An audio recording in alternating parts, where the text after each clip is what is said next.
This is the Patriots Pregame Show, presented by Dunkin. Looks down the middle, throws it, caught by Henry at the 2, fights away from a tackler, and runs to the end zone, and spikes it for a Patriots touchdown! The Patriots Pregame Show is the world's largest virtual tailgate, featuring fans of the 6-time Super Bowl champion New England Patriots. Fires down the middle for Bourne, reaches up, extends, runs to the end zone, between two defenders, touchdown, Patriots! Hardy, Mike Dussault, Paul Perillo, and Tamara Brown are here to do the grilling as your hosts.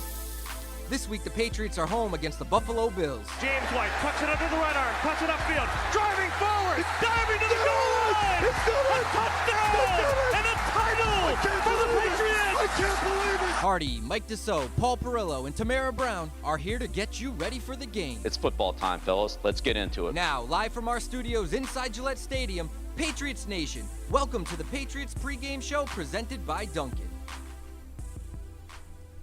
Okay, Mike, energy. Here Project. we go. Are we on? Line. Wherever liberty is threatened. Methodist Episcopal Church. The arsonist had oddly shaped feet. Welcome into the Patriots Pregame Show, fueled by Dunkin. The Those are my arsonist had oddly shaped feet. Those are my that's a... elocution exercise. it is? I mean, I'm being serious. No, it's from the Anchorman. Oh, I never heard that part. Yes. Why Yes. did I not remember that? The arsonist had oddly shaped feet. All right, so that's going to do it for the That's pregame quite a show. start. Here we go. Thanks for joining us, and get ready for Patriots Bills tonight. More Thursday night football. Oh, I'm just being a silly goose. We've just started, and we got kickoff here in a couple hours here. You do tonight tend to be that way. from Gillette Stadium. I am a silly Billy, but I'm happy to have you here with us here tonight. It's Hardy and Mike Dussault, Tamara Brown, Paul Perillo, all getting ready for another Thursday night game. I got to say, the primetime games, I'm starting to get used to them, and that's a good thing because we have several more. We've only just begun. It's the halfway point, we think. Oh, well, we'll see. Yeah. We'll see about that Vegas game. But we're going to get to a lot of stuff here tonight. We'll go behind enemy lines here in a few minutes. We'll do our over-unders. We've got our six-pack to take care of, all that stuff. Everybody good, though? Everybody good? I'm Deuce, good. you We're going to talk good. about Tamara's starter Look jacket. it out. It's not leather, but it looks like I leather. think my computer's blocking it. Oh, okay. Oh, there you go. All right. Starter jacket. It's so cute. It's classic. And I'm going to turn around so you can see the back. Okay. The back's the best part. Ready? All right. All right. And twirl. It's so cute. There it is. Oh, it says Patriots on the back. Pat Rots. I thought something else was going to happen. Oh. I mean, it's a Patriots jacket that says Patriots on the It's back. a throwback one, so it's cute. It's Whoever more thought- cute. Fantastic. I have to ask, who are you wearing? Yes. Whoever love thought to that. bring those back was brilliant. I mean, they've been kicking around eBay forever, and you can go on eBay and find like a classic one from the '80s for like $100-$200. But Is it they brought- brilliant? Is it brilliant? They're making I a like lot of it. money It makes off me of feel that. good. It makes me feel happy Yeah, inside. you Reminds think? me of the '80s when the Patriots were Yes. good for a season. And I have on white boots. I look. That was a shot. I look straight out of the '80s. I have on like little Yeah. white You booties. do. I like the look. The starter. You Booties got or even got the boots? starter. Yes. The starter logo on the sleeve. There you go. It's classic. Absolutely. Who are you wearing tonight, Deuce? Oh, thank you. I'm wearing the sweater. You're a little stepped up tonight. You got a date? No, but I last time when the Jets were here, I kind of wore a sweater and a thing, so they won. I don't know. I'm okay. trying to keep a Trying to win have streak good luck? going here a little bit. Oh, Good. you're one of those, huh? Good grief. Okay. Okay. I got nothing Patriots on. All right. Nothing. Well, maybe. I thought about wearing my Patriots polo underneath, but I don't think I. No. No. Travis. It's all right. It doesn't matter. Attention, you are all losers. Thank you. So it is a throwback, as Yeah. Tamara mentioned. So a lot of red again in the stadium. A little bit of a. I think there's some juice in the stadium today. Yeah. I feel like there's. You took a walk around. I You feel and like Sean McDermott there was a and little Charissa? energy around the building in the afternoon. Wasn't that just No? when Was I- was that Charissa just me? Thompson came by? That was the energy. Yeah, well, the Prime Video crew was here, and that's inappropriate. That's highly inappropriate. But Tamara and I were in the back, and all of a sudden, the cast of thousands just yeah. came in Literally. from Prime Video. Team Amazon. Oh yeah, Jeff Bezos was in there. I did not Richard see Sherman. I did not see. I See saw Richard Tony Sherman? Tony You not? Gonzalez, Richard Sherman came by. Yeah, that's kind of cool. Richard Sherman. I That was pretty cool. That's why I was being serious. Yes. I know I'm not often serious, but I was being serious. And Yeah. Tamara's here to back me up. Yeah. I mean, She was Richard with Sherman is far beyond rando, but it's like there's something about being like a true fan of sports and like the things that would get you geeked up. It's like, if Tom Brady walks by, like, but it's like, Oh, no, Richard Sherman. That's kind of cool. That's one that you're not expecting, and that's something that I would get mildly And Tony Gonzalez, enthused about. I'm not ashamed to say, is a very handsome man Yeah. in real life. I would say that he is. What's wrong with that? He's a good-looking man. What's wrong with that? Good I'm tight just end, saying. too. Did he play tight end? I think so. Oh, okay. He's been a fullback. Yeah, and then there was a number of other Michael Smith from the Boston Globe and ESPN. He's, I think, does a pregame show on Prime, so got a chance to catch up with him. He used to be on the beat here, so I knew him. I knew him. Anyone wasn't as big a thrill for I him. understand. Anyone expecting a Royals sighting tonight, though? I'm excited. I hope so. I don't think it's going to happen. You never know, but I would doubt it. I'm with you. I kind of doubt it, and I'm okay with that for reasons we won't get to because it will derail the entire program And get you in trouble more than likely. Right? How's it going to get me in trouble? Yeah. Because that's what you do. You get in trouble. Right. You're controversial. How am I going to get in trouble? Don't insult I the did Royals. hear that they got booed last night when they got put on the video board. And then I was told by my good friend Dave Iaraki, untrue. I heard the same thing as you. Untrue? He said, "No, It was USA chants they were doing during the you during put the Kate show. Middleton up on the screen, and people are going to go like, "Woo!" Because in Mark the Beatle Bertrand's words, she is striking. Whatever. Okay, I get it. Striking. Yeah, I don't know if I've ever used that word. Stunning. Stunning. Here's back my to Carissa Thompson. 8-second rant. I do not understand the obsession with British royalty, especially in Boston. Right. I don't get it. Yeah. What's the obsession? No, I mean, a T-tax. I mean, screw that. Right on, brother. I find it the demographic of the infatuation with the Royals to me kind of tends to be a little bit older to me. And female? Oh, I wouldn't say male or female, but I I would would. say like my mother-in-law, for example, is completely infatuated with Is the she a Royals. male or a female? She's a female, yes. Bingo. All right. Bingo. Do you want to do keys to the game, Matt? Let's do it. Why did you leave the keys up on the table? You wanted to. You've waited all week for it. The whole team's in the locker room right now just listening to this, waiting to hear what you're going to say. Without these keys, the Patriots are destined and doomed to fail. Here are Hardy, Paul, Mike, and Tamara's keys to the game. Why did I steal your key to the game also? You have the key. You have the right one. All right, keys to the game as the team listens in the locker room, eagerly awaiting our instruction and keys for victory tonight over the visiting Bills of Buffalo. So we'll begin with Tamara Brown. I love it. Ladies How do you like first. that? Kick it off, lady. Right? I love it. My key to the game is don't fear the end zone. I think the Patriots tonight cannot be allergic to the end zone. Josh Allen and the Bills are going to come out. They're going to score a ton of points, touchdowns to be specific.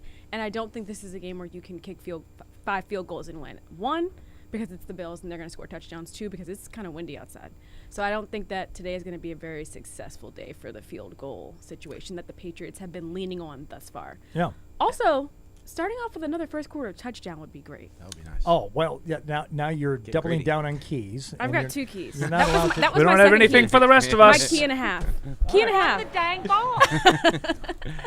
Okay, so Don't excellent. be allergic. You and I, we're going to bookend, you and I, Tamara, because you and I have very similar keys. So I'm glad you went first because mine is very, very much like yours. But Do you want to piggyback onto it, or you think that'd be better? I jumped Yeah. the gun? Okay, I'll just piggyback. I'll go next. Yeah, okay. Be red zone ready. That's it. I love that. You know, just be ready when you get into the red zone to, how about you take a shot on first or second down? I don't know. Instead of running it from, the 18. Skip the red zone. Yeah, why don't you just go right look- to pay dirt?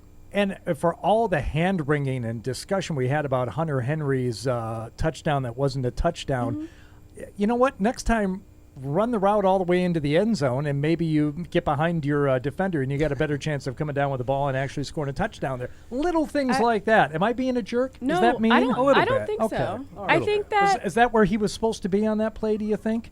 Oh, I A yard short of I the end assume he zone? was where he was supposed to be. Okay, yeah, well, I'm going to that's say an he Evan wasn't. question. But whatever. Once you get, That's a shot. I like that. once you get into the end zone, I'm with Tamara. Go for the touchdowns. Field goals are not going to get it done tonight. And I wasn't even thinking about the wind because I didn't know it's that it pretty was going to be windy. a factor up until about yesterday. Yeah. Pretty But windy. I don't think it's going to be a factor in the game in all seriousness. I think it's supposed to taper off as the I day hope has gone so. on. And I think just kind of like looking at pregame, it doesn't really seem like there's a lot of, I see on another station some live shots going on. It doesn't look like remember the Buffalo game last year when Deuce insisted that it wasn't going to be a problem. That wasn't too but bad. yet these kinds of things were going on, and the people were like holding hats as they were blowing around. You don't see any of that right now. Or even what game was that? Was that the Jets game? The That was Bills. kind of No, windy. the Bills The Bills game game. last No, I year. mean this year that was kind of windy. And Yeah. The Jets game? Was that the Jets game? Yeah, there was wind in the Jets wind. game. Yeah. And that didn't really impact the game.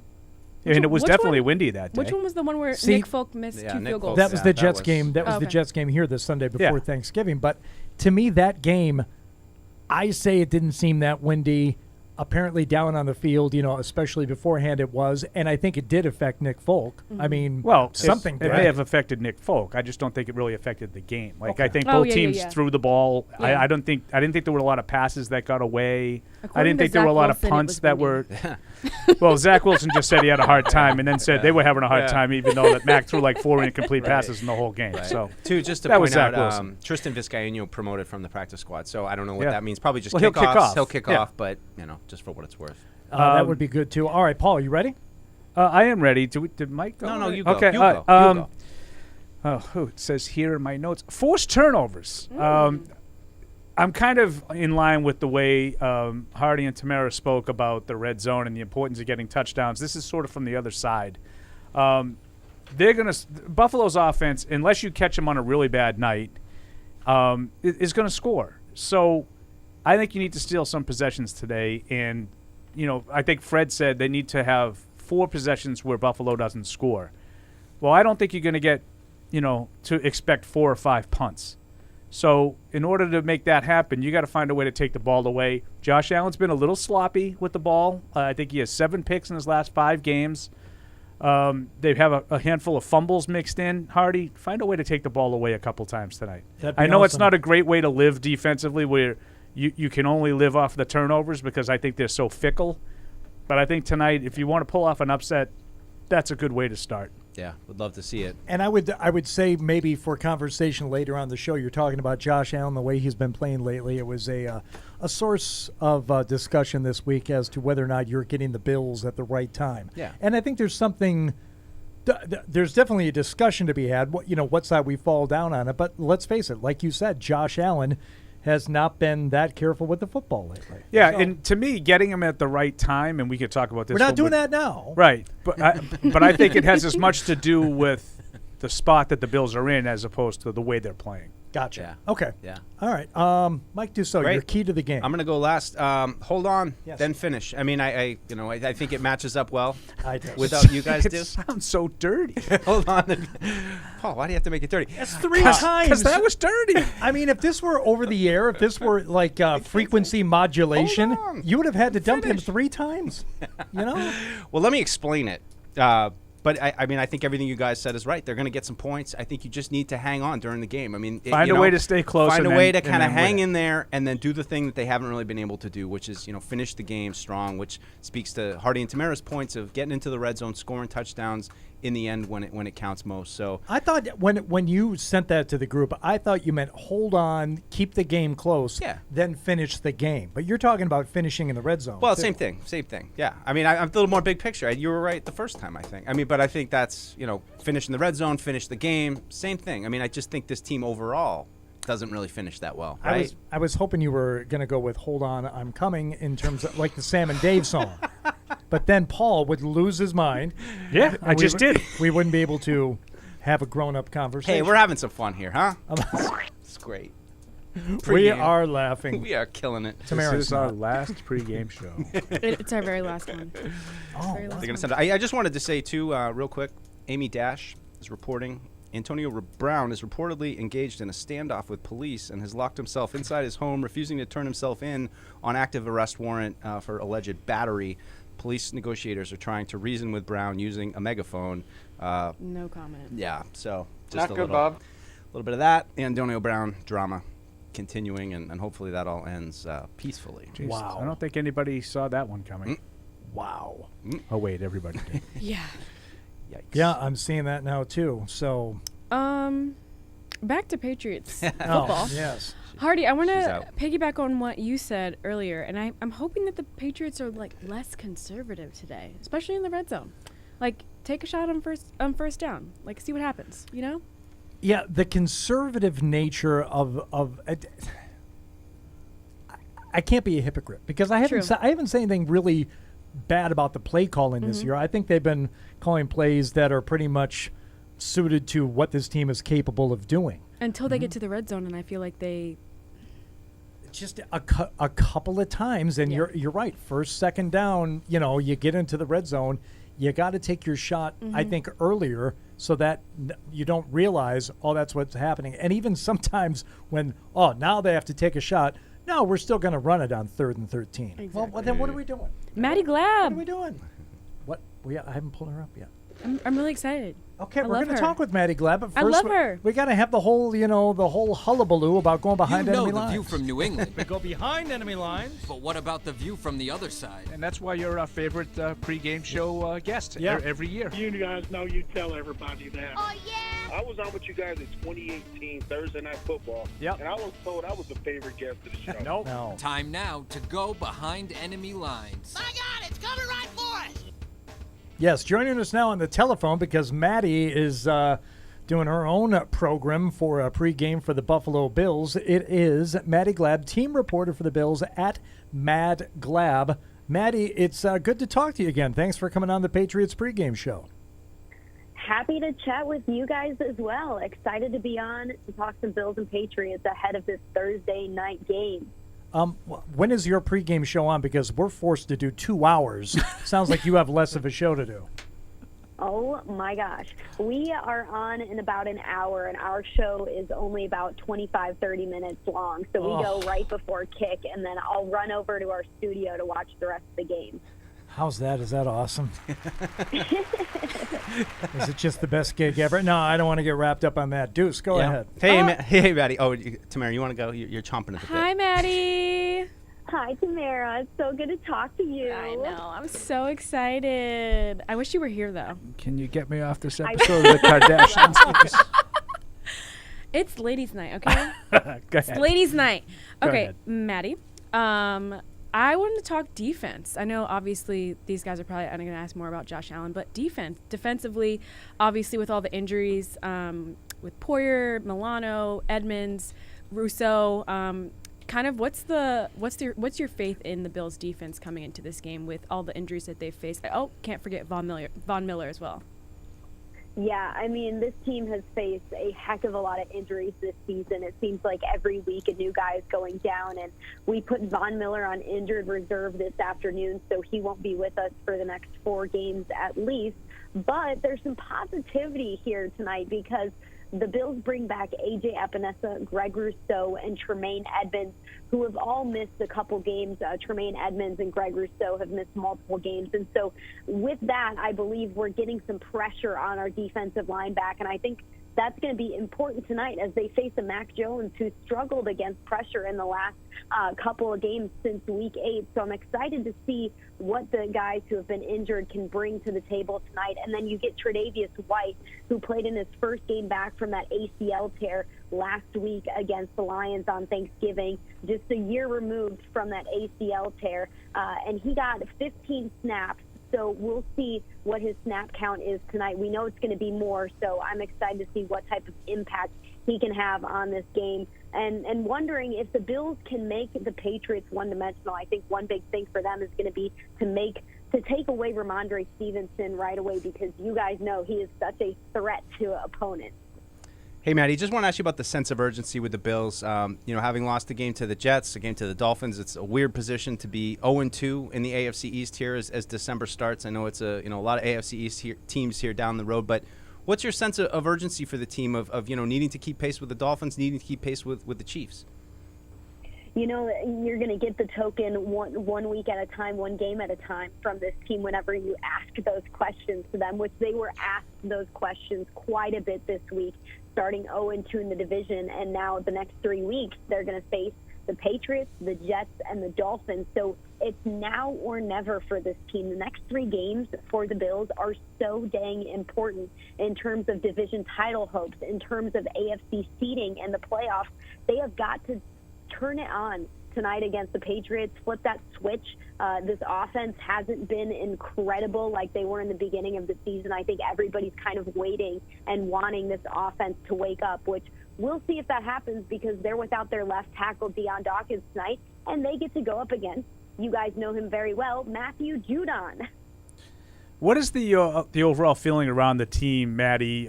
You know, kind of an odd situation with the Bills, 3 games in 12 days, just like the Patriots, but the Bills have been forced to be away from home for all 3 of those games. Just what is the overall vibe around the team right now?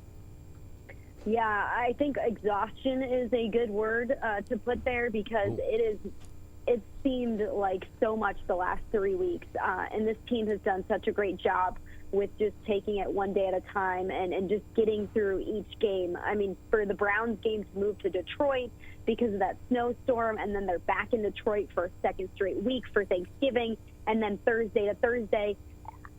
All week, I could not even remember what day we were in because it felt like such a weird schedule. So I think this team is just excited to have this game tonight and then really, really excited to get a couple days off because the last 3 weeks, counting this week, have just been really intense, and they've also been full of injuries for this team. So I think they're ready for a break on the back end of this game. Yeah, and I know you're not making excuses, Maddie, but it seems like for the Bills, who played so well last year and really gave us the game of the year in the playoffs last year, they're falling a little bit short in terms of, I think, what most people look at from this team and think that they're capable of, and maybe, you know, having some return to normalcy will help them realize, yeah, we are the Buffalo Bills. You know, we still are, for the most part, that team that did what it did last year, and now they have a chance to kind of reassert themselves here coming down the home stretch. I think we're all hoping that we see that tonight from the Bills because, like I said, it's do or die here in these next 3 weeks.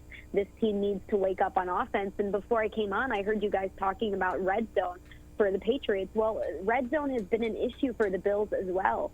They rank 19th in the red zone, scoring touchdowns in the red zone only 53% of the time. So they've struggled in the red zone so far this season. They did a lot better job of that against the Lions. They scored touchdowns 75% of the time in the red zone. So I hope we'll see more of that tonight. Another issue has been turning the ball over. Josh Allen has 11 interceptions so far this season. He knows he has to be better with the ball, take better care of the ball.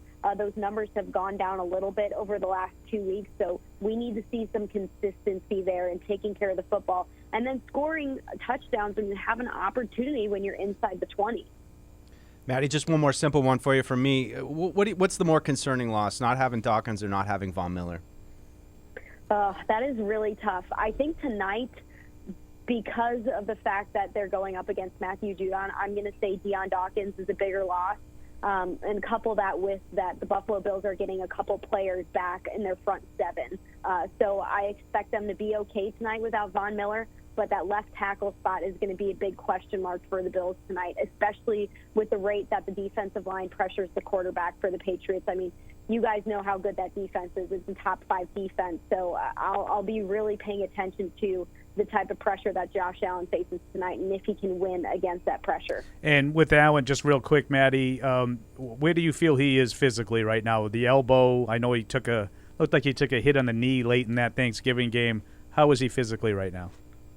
Yeah, I think this week was a really positive week for Josh. It was the first week since that right elbow injury popped up that we saw him be a full participant in every single practice this week. Prior to that, he was a limited participant. So I think he's trending in the right direction. I definitely think it feels better than it has since it happened. So I don't expect that's going to hamper him or hurt him in any type of way tonight. So I'm glad he's trending in the right direction with that injury because that's something you don't want to see out of your star quarterback. So glad that he's getting a little bit healthier as well. All right. Well, we need to get a score prediction from you, Maddie. And I'm sure you remember this from last time. It's part of the deal of coming on the show here. We need an exact score prediction. And if you're right, there's a fabulous prize at stake. All right. Score prediction for the Bills. I think they go over 30 points tonight because I really want to see this offense wake up. I know they're playing against a really great defense, but I'm going to go they score 30 points, and I think the Patriots score 24. I think it's going to be pretty close here. All right. What do you think? That sounds exactly 30-24? about right to me. Yeah, sounds, it's in the neighborhood for sure. Sounds similar to what we were thinking. Maddie, good luck with that torturous 25-minute pregame show you have to do. I mean, Maddie, it's not her fault. Leave her alone. I'm jealous, and I'm taking it out on her, and that's unfair, but that's just the Next way. week, special 2.5-hour pregame show, Hardy. Let's go. All right, very They got good. 6 commercials, too, on that 20-minute show. Oh, don't do that to me. Thanks for taking the time. At Matt Glab on Twitter, Maddie Glab, team reporter for the Buffalo Bills. We appreciate it. Thank you. Of course, guys. Good luck tonight. All right, thank you, Maddie. All right, there we go. Yeah, Tamara got her question, and then she was out. I mean, what happened? Well, did she? Oh my God. Yeah. Okay. So, a couple things to unpack there is,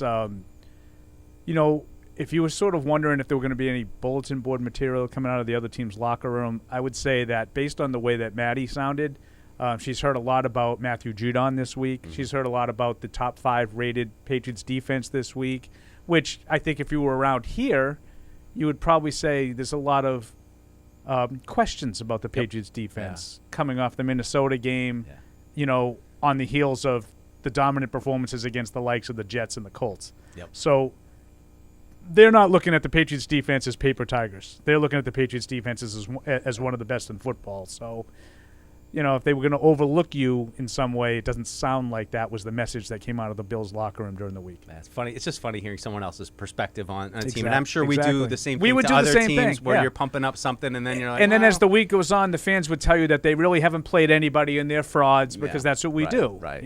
But I think this is this offense. I know it's been struggling a little bit. It's still I think they're still second in points. Yeah. Even though they have struggled, 28 for them is, sort of an average day, right? Yep. That's sort of an average. They averaged 28, and that's what they had the last game. Yeah. So I just what you have to hope for the Patriots tonight is this isn't the night that they break out and get back in gear offensively. Because I don't think you could keep up if they do. Just a couple of things to highlight going on. Evan's right, and it looks like David Andrews is out there wearing shorts. Looks like he's getting ready to warm up to play, which is good news. I saw Mike Giardi reporting that Trent Brown is right now expected to play. They just don't know how long. So, couple little notes there on the offensive line. Great to get David Andrews back. I mean, that was tough to watch. You thought he was done. I mean, I don't know what I watched. Yeah, he limped off, looked like he barely walked, and then 2 weeks later he's back. So that'd be a real nice boost for them. Yeah, and if in case you didn't hear earlier, the Patriots amended their injury report this morning and added Trent Brown to it, questionable with an illness. And what did and Giardi said he's expected to play, but they don't know for how long. Yeah. So and Wynn is obviously out. So the offensive line again is an area of concern. As Maddie said, the Bills getting some guys back in that defensive front because I thought early in the year that was a real strength for them. Rotating the bodies, keeping guys fresh. Obviously, not having the best of that group is going to hurt. Not having Von Miller, but you get Epinesa back, you get Greg Rousseau back. They got Ed Oliver back a couple of weeks ago. That's going to be a test for that front because they're not a team that just comes off the edge and gets pressure that way. They can get it up the middle. I think Jordan Phillips? Jordan Phillips, yeah. Another guy who's active in the inside. That was a point I was just about to jump on was when we talk about all the injuries they've kind of had on the edges, at cornerback, on the defensive end. But the middle of this defense has really held, I think, this year, and that's been the reason why they haven't completely fallen off. You mentioned, I mean, Jordan Phillips. They have a lot of depth Tim there. Settle, Those guys have missed Ed a lot Oliver, of games. and Daquan Jones. Those four with Matt Milano, who is like a Luke Kuechly light. Somehow, I don't know what you drafted him in like the 4th, 5th round, but he's been outstanding. And Jordan Poyer hasn't played a ton this year, but another just fabulous veteran who all these guys have played together so much. They know what they're doing. Easy communication, but I got a lot of respect for the guys that they have in the middle, those big pieces. And, some of the problems Cole Strange has had, we'll see who's lining up at tackle. Even with Andrews back, those guys can cause problems. Is there any part of you that doesn't want David Andrews to play if he's not 100%? And nobody's 100% at this point in the season, but with the issues on this offensive line, I want him back in, but if he's going to be hampered in any way, I guess maybe that would be the position to say. It's tough. I know what you're saying. I hear what you're saying. I just at this point, it's any port in a storm with the offensive line, and it's been a really frustrating year at tackle this year, and I mean, Paul was all over it all offseason. He was not, really into Trent Brown. He didn't think Trent Brown was reliable. We all knew what Isaiah Wynn was, and I think when you looked at what they were setting up, you said, well, you're hoping that two guys who don't really play 16, 17 games in a season are going to give you full seasons, and you don't really have any proven depth behind them. And, now it's beginning in the preseason. Trent Brown's not playing tonight. Why? We don't know. Isaiah Wynn has been in and out, performance issues. He's been pulled. He's been put back in. It's been so inconsistent. And not only that. The game out of the bye, the game coming out of the bye, Trent Brown was benched. Why? We don't know. We have no idea. Now, he ended up having to go in and play because that's the game that Wynn got hurt, right? Right. And it's just been an unreliable position. It's a super important position. We can go down the list of all the issues the offense has had this year, but it's just one that it felt like it was heading towards this kind of situation, and never in a million years did you think you'd have to bring Marcus Cannon back, that you'd have Yadi Kajus, that you'd have a guy off the Jets practice squad right now who potentially is going to play snaps here tonight. So it's been very frustrating, not just the performance, but all the other stuff, the getting benched, the sicknesses. I know sick, but still, you just can't count on these guys, and it's really been a frustrating. Right. And I'm not putting words in Mike's mouth, but we understand that sometimes, you get hurt, you get sick or whatever. It's just, it was kind of predictable. Yeah. Is all I'm saying. And I'm not telling you that Isaiah Wynn should be playing with whatever the foot injury. No, I have no idea. But it's par for the course with him. I just think that, it's a golf reference there, Hardy. And I also think they sort of invited a problem with the switch, the left-right switch, which I think bothered both guys. Yeah. So it's a problem. To answer Hardy's your original question about David Andrews, the reports that came out in the aftermath was that it was a contusion. The injury was a thigh contusion. So it doesn't sound like, he's really jeopardizing his future here if he plays. I think it's easy for me to say it's not my thigh contusion. Right. I think David Andrews is a really good leader. All the stuff that Mike just said about Trent Brown and Isaiah Wynn, I think is the opposite for David Andrews. I think he's a real patriot, a real leader, and if he can go, I know he's going to go. Yeah, and I have no problem with that. Look, I don't worry about him. Yeah. Believe me. There's a lot of stuff that you feel the need to say. I don't think anyone needs to say. If he's going to somehow jeopardize even the rest of his season, much less his career, of course no one wants him to play. Right. There's not one animal amongst us here that would say that. I'm really talking about it from a strategic standpoint. It's like, is he well enough to play? Yeah. Is he the best option? Thank you. Good. And I think he is. But Good if he's angle. in any way kind of a liability, this offensive line can't afford any more liabilities. Yeah. I don't think he will be. And at that position, you might be able to have some. I'd rather have him in there. Like you said, he's a leader. He's the most qualified guy to be in. Hopefully everything's fine. He's good to go. And that's the other thing with David Andrews, which I think you just alluded to, Paul. If he can go, he's going. Yeah. There's no doubt about that. What's the only thing I was going to say?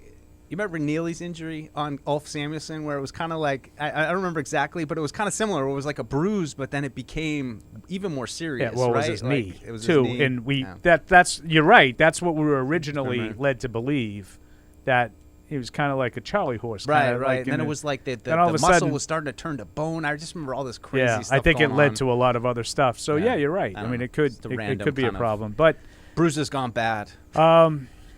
The Patriots' offensive line, that to put a bow on it is a concern. All right, let's go to the calls here. 855-PATS-500. Emails, webradio@patriots.com. We begin with Floyd in Michigan. Floyd, what's going on? Mr. Thanks for joining Floyd. us. Mr. Floyd. Good evening, everybody. Hi. A good evening. I have a comment and I have a question. All right. My comment is what I would like to see. I would like to see the offense bail out the defense on the day when they have a bad day. It seems like the defense. Yep, I think that's a great point. You get that? Yeah, I think it's a great point. I think a lot of people say, well, can the defense do it? Can the defense hold them under 25? Can the defense, do? No. Can the offense win 34-31? How about that? And Mr. Perillo, while everybody was throwing, and not everybody, where some people were throwing bouquets at the offense last week. Yeah, I was guilty of that. I remember Jonathan Jones returning an interception to the 17th of the Vikings, and they got a yard and kicked the field goal. Yep. I remember. Hardy, what is that called? Marcus Jones returning a kickoff. Pick 3. To the 49 of the Patriots, another field goal. Here's my question.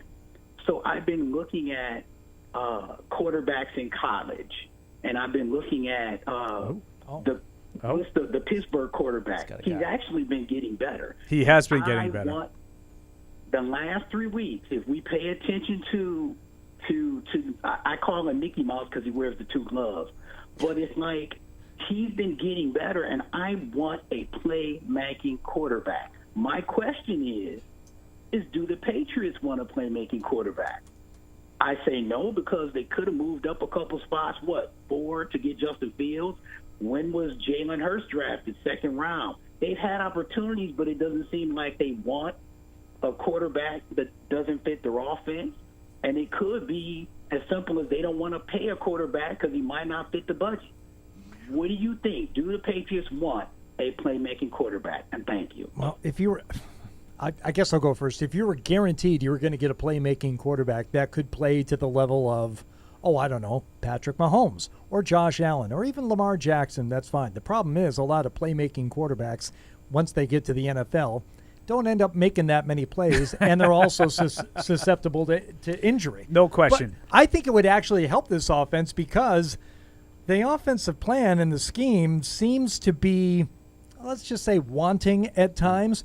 And how awesome would it be to have a quarterback back there and like, actually, this play never had a chance. I tried to run it. It didn't work, so I just took matters into my own hands, which would be great. So if they don't want that, I think they'd be silly to not want it. Yeah, I think the league in general is about 5 years away from pretty much all of these guys are going to have a playmaking element to their game.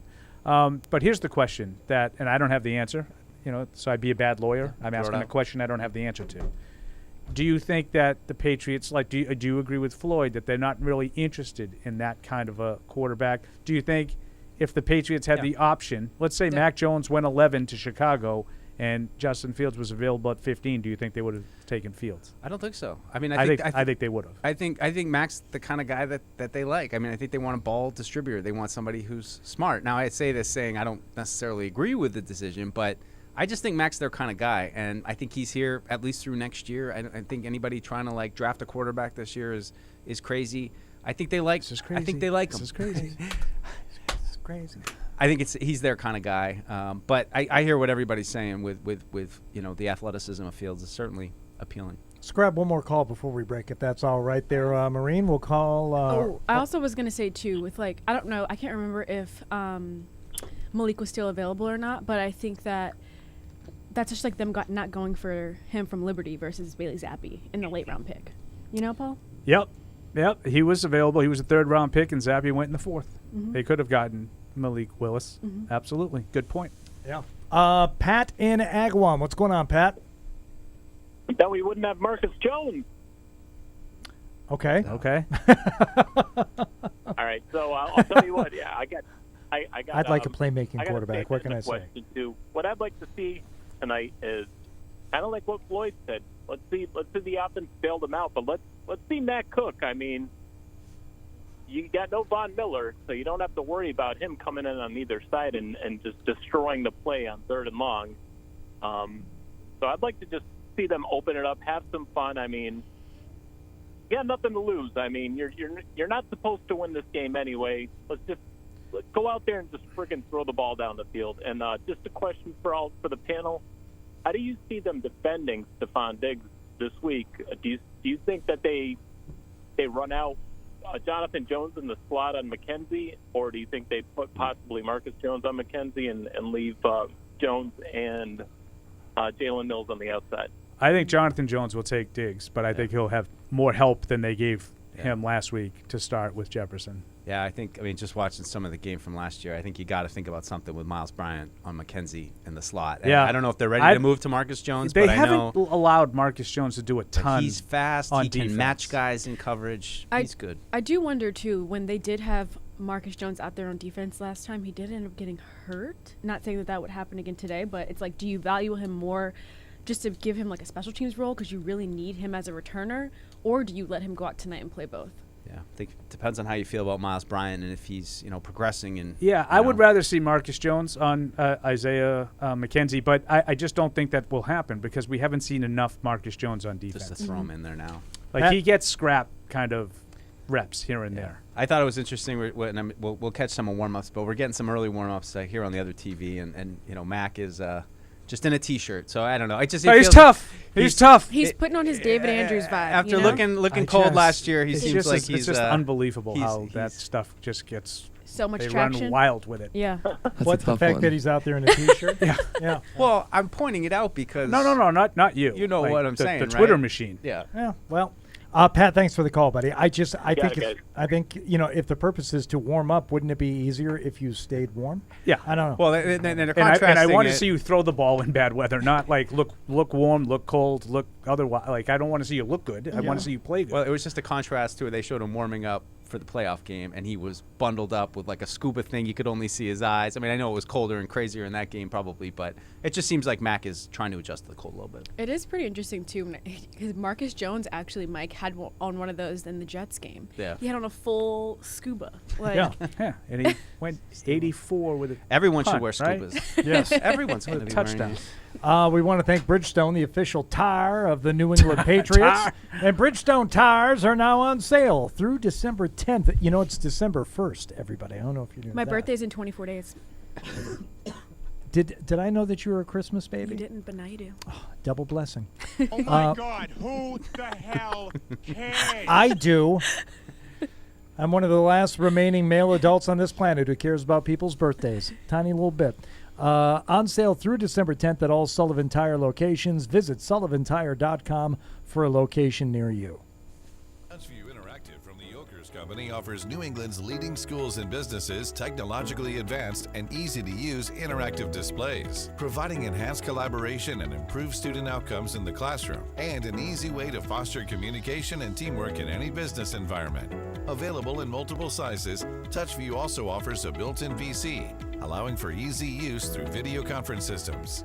For more information, visit okers.com. $1 million for picking players? That's a lot of money, DraftKings. You know how many jokes I got to tell to make $1 million? Probably like a half of one. Take a free shot at $1 million with DraftKings, the leader in daily fantasy sports.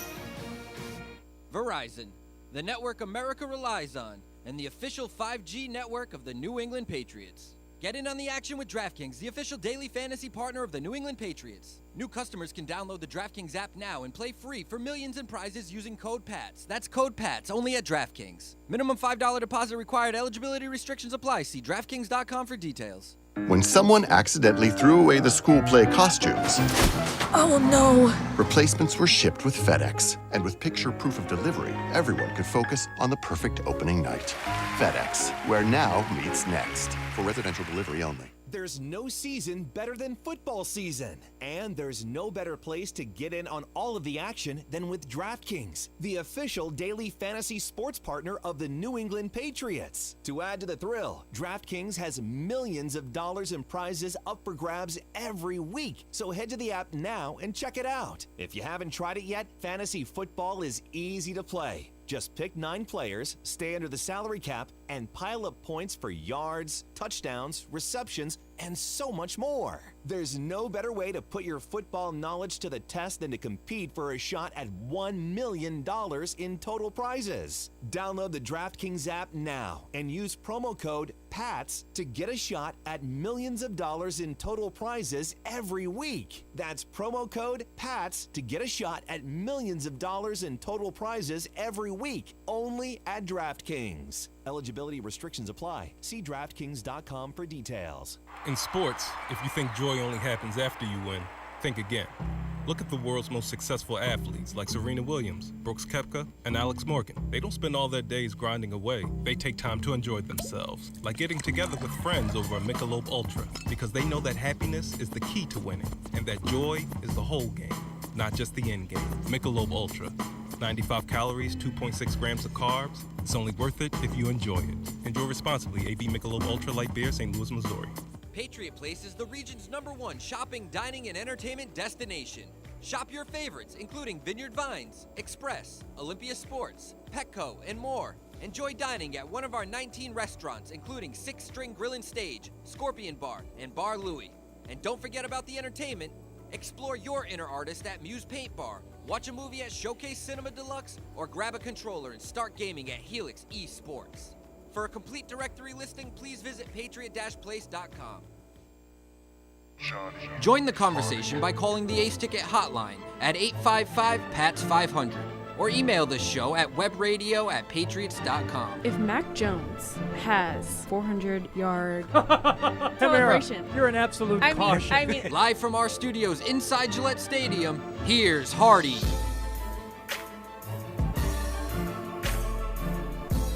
All right, let's get to some of these emails here and some phone calls. I'd like to do the phone calls for... Wait, before you get there, did you hear that audio that just played? Everyone laughed at me when I said if Mac Jones gets to 400 yards of offense. I was close, okay? He had 382 yards last week, and people laughed at me. I was close. It sounds like something I would do. I'll laugh at again. You for saying it. I'll laugh again if we talk about it tonight. All right, how about this? I mean, unless it's mop up. No, I think last week was a better chance of him getting 400 yards versus today. Does he get over 300 tonight? I wouldn't say that tonight. What are the Bills going to do offensively? Yards, points, what? Points. They're going to get 33 points tonight. Then he's going to throw for 300 yards. Mac will throw for 300 yards. Okay. Has to. All right, because they're going to be playing from behind? Yeah. Oh, boy. I don't know. Josh Allen's warming up in a Ryan Fitzpatrick jersey, so I think that might guarantee a few interceptions, maybe. Sounds like they need a new offensive coordinator. Or will that make him be Fitzmagic? Maybe a new OC. And Austin in Michigan has an idea on that front. Austin, go ahead. What do you got for us? Hey, so I'm a first-time caller. Excellent. But I was thinking, I was listening to the podcast earlier this week, and somebody had mentioned the Kurt Warner YouTube video. Yep. And I was thinking, with all the discussion about, maybe bringing back Tom Brady or Aaron Rodgers next year, what would be the possibility of Kurt Warner coming in and being an offensive coordinator? Because I watched the YouTube video. 0.0. Well, I watched the YouTube video, and it's just like listening to him talk about football. He's obviously really knowledgeable about the game in itself and every aspect of it. I mean, I felt like I learned something, and I don't even play the game. I'm just a fan. Yeah. So my question is... So you're an open book. I could do... Well, hell, I could. That means I could teach you about football. Austin, I don't want you to fall into the trap of getting enamored with somebody either as a player or a coach just because you recognize them and maybe they speak well on the game, and that includes Tom Brady. I know you love Tom Brady, Austin. I'm looking at Deuce right now. But to me, that it's kind of like putting Tiger Woods on your Ryder Cup team for next year. It's like, what are we doing? What are we doing? Is that really going to be your best option going forward, or does it just seem like so immediate and obvious? Let's go ahead and do that. It's almost too easy and simple of a fix, and there are a lot of reasons why I can think for whether it's Kurt Warner as the OC or any other thing like that, where it's like, no, wait a second, hold on, let's think about this for a moment. Yeah, I think Kurt Warner probably likes doing TV and making YouTube videos rather than the grind of having to work for Bill Belichick. And, I think it all sounds great in theory, but it's so challenging. You can put up a YouTube video and talk about what needs to happen, but getting guys to do it and execute it under pressure, I mean, that's a whole nother thing. I think Kurt Warner's probably pretty happy with where he is. I don't think he's looking to get back into the OC game. And Austin, I don't mean to dismiss, what you may have learned from Kurt or anything else. I talk to guys all the time and learn things, whether it's from Zoe or Ted Johnson, who is really good at explaining things and breaking things down, but I'm not ready to make either one of them any kind of a coordinator for this or any other team, because it's a different skill set. Explaining football to somebody like me and then coaching it at the highest of levels are two totally different things. Yeah. They're just different. It's a good video, though. I mean, it just shows a lot, how much goes into it. And, I mean, it's a very, very complex thing, as I think we've learned this year. Don't confuse. And the video is, and any quarterback is going to be able to break down a video like that. We've seen Dan Orlovsky, but don't confuse that with offensive coordinator. He's never coached. Not only, I think Hardy's point is the most valid. Like, most players who had a lot of success in the league, they're not interested in working, 22-hour days for, 1/100th of what they made as a player. Yeah, right. Kurt Warner probably makes a nice, cushy paycheck to do what he does, breaking down stuff for NFL Network. I'm not telling you he won't get into coaching. Maybe he has that bug. But he would have to sort of get into coaching first. You can't just, jump in and be the offensive coordinator. One little interesting personnel note for the Bills. The Bills' inactives are out. Their rookie cornerback, Kyer Elam, is one of the inactives, which is probably a sign that, as all the Buffalo writers are saying, Chris Brown. Tre'Davious White is going to be more of a full-time player tonight. I got ours. You have the inactives for the Patriots. I do. Would you like to share them with us, or you want to? I don't like them. Okay. Jalen Mills, Carl Davis, Yodny Kajust, Joshua Bledsoe, Sean Wade, Isaiah Wynn, Damian Harris. Wow. You ain't playing, so, Jalen Mills, Yodny Kajust. Yeah. I don't like what I'm seeing. But that's surprising. So, but Trent Brown is active, but I do think you're going to see some Connor McDermott tonight, and not for the reasons that we thought. Who's the other tackle without Isaiah Wynn and Yodny Kajust? I'm lost right now, because it seems like all they really are going to go into this game with is Trent Brown and Connor McDermott. They promoted Bill Murray, so they'll have Murray, Ferentz, and those are kind of, I think, just the only two backups. How about a little something, for the effort? Sorry, I'm a little bit befuddled by this. This is unexpected. Troubling. And, they have no depth at tackle in this game. He was questionable after yesterday's session. The last injury report is that how he was listed, but kind of under the impression that he was going to play. Yeah. Who? Okay. Kajust. Yeah, I didn't really know much about his injury at all. The Jalen Mills one worried me, just because of the nature. This is not great. It's not great. So you could be dealing with a guy who was on another team's practice squad playing significant snaps tonight if things go a certain way. Probably every snap. And what do you do if Trent Brown can't go wire to wire? Right. If Trent Brown is in fact going to be Onwenu, I think Onwenu might start at tackle. I think he might be at a tackle Ferentz anyway, right. and Ferentz at a guard. That's a good. But I guess we'll see in warm-ups how they're lining up. But I think you're right, Paul. That makes more sense to me. Believe me, I don't see anything. I don't think they're out there yet. But I think you're right. Ferentz at right guard, and when you move him to right tackle, and then you probably have to gonna put McDermott in there a little bit to sub for Trent Brown. But same thing at cornerback. So Mills is out. You've got Jay Jones. Sean Wade is out. So you got Jonathan Jones, Jack Jones, Miles Bryant, Marcus Jones. So we're talking about, is Marcus Jones going to get to play? Seems like there might be a pretty good chance of that. But as we talked about this week, though, Paul, big safety game. Maybe this is a game where they go with a lot of those guys and they kind of let the corners stay on the outside. But Jabril Peppers, he was another one that was sick this week, so he is active. So they do have their full complement of safeties. But we'll see. We'll see. Interesting tackle situation. Was Mills missing the last time that they played the Bills? There was a bunch of people. Mills and Jonathan Jones missed the playoff game. Okay. Yeah. Yep. Jonathan Jones missed all 3 games against Buffalo. He was out like halfway through. I think Dallas was his last game. Yep. All right, let's go back to the phones here. Deshaun in Virginia joining us now on the Patriots Pregame Show. What's going on? Hello, guys. How you guys are doing? Good. Good. Good. I have a question about the fact that with the two games that people were pinpointing about the Patriots possibly having a great chance of winning, which is between the Arizona Cardinals and Oakland Raiders, with the way things are going right now, do you guys think they actually win a game at this point? Yeah, I think Arizona. Yeah, I mean, I think the Patriots are an average team. So average teams, don't generally lose 6 in a row. You know what I mean? I feel like, yeah, they'll win. I think they'll win more games. I think we might let's see how they play tonight. I mean, I know they're a little shorthanded. So are the Bills, and let's see how the game unfolds. I'll tell you, if it's like a 47-17 game, like the playoff game, and they don't post, they don't show up, then I'm with the caller. Yeah. I'm with Deshaun. Like if they get blasted tonight and don't look like they have much. Yeah. Spirit, for lack of a better term, then I could see them losing to anybody. Yeah. Yes, and one more thing, and the reason why I say that is because throughout this 7-game, trip or whatever, I think the Vikings are going to be by far like the worst defense they play the rest of the way. So if the offense doesn't do anything and the other offense keeps scoring, then what?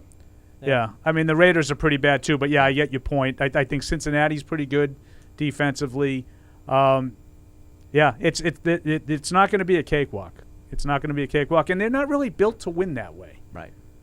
They got to find something new if they're going to win. If they're going to win a game that way, it's probably going to be out west. Yeah. Arizona and Vegas, I think, will score points, but they're not great defensively. It might be a game like that you could win 31-28. I think if the Patriots team stays the Patriots team we've kind of seen throughout the season, that they'll find a way to squeak out 1 or 2 more wins. If they find a new gear, then maybe they can get 3-4 wins. 4 is the magic number. Yeah. I think you're looking for 4 to get to 10, and then you're in the playoffs more than likely. But they got to find a new gear. But it's not going to be easy though. Nope. Not going to be easy. Good teams. All right, Deshaun, thanks. We appreciate it. We are going to Spee in Fresno here on the Patriots Pregame Show, fueled by Dunkin. Spee, what's going on? Tamara, I love that jacket. Outstanding. Thank you. As a kid, I had a Whalers starter jacket. Oh, I hope you still have that, Spee. It's probably worth a lot of money. No, I don't. And I wouldn't fit in it anymore. I will say it's also warm. It's cute, but it's also warm. We'll see. Yeah, we'll see. Very nice. I wanted to. One thing that you guys haven't mentioned is maybe I missed it, but the pass rush issue, like which we saw last week, was a problem. And Evan was making some, I thought, good points on his show about maybe instead of doing sort of your, I guess, mush rush thing where you're trying to corral Josh Allen, instead you just kind of bring, I guess, I don't know if they bring the house, but you bring Judon and Deatrice Wise, who could be sneaky important. And with Mac Wilson spying, so you're just trying to go for the sacks, put a lot of pressure. And I was just I was just curious. I think that's the way to go, Spee. At all. Yeah.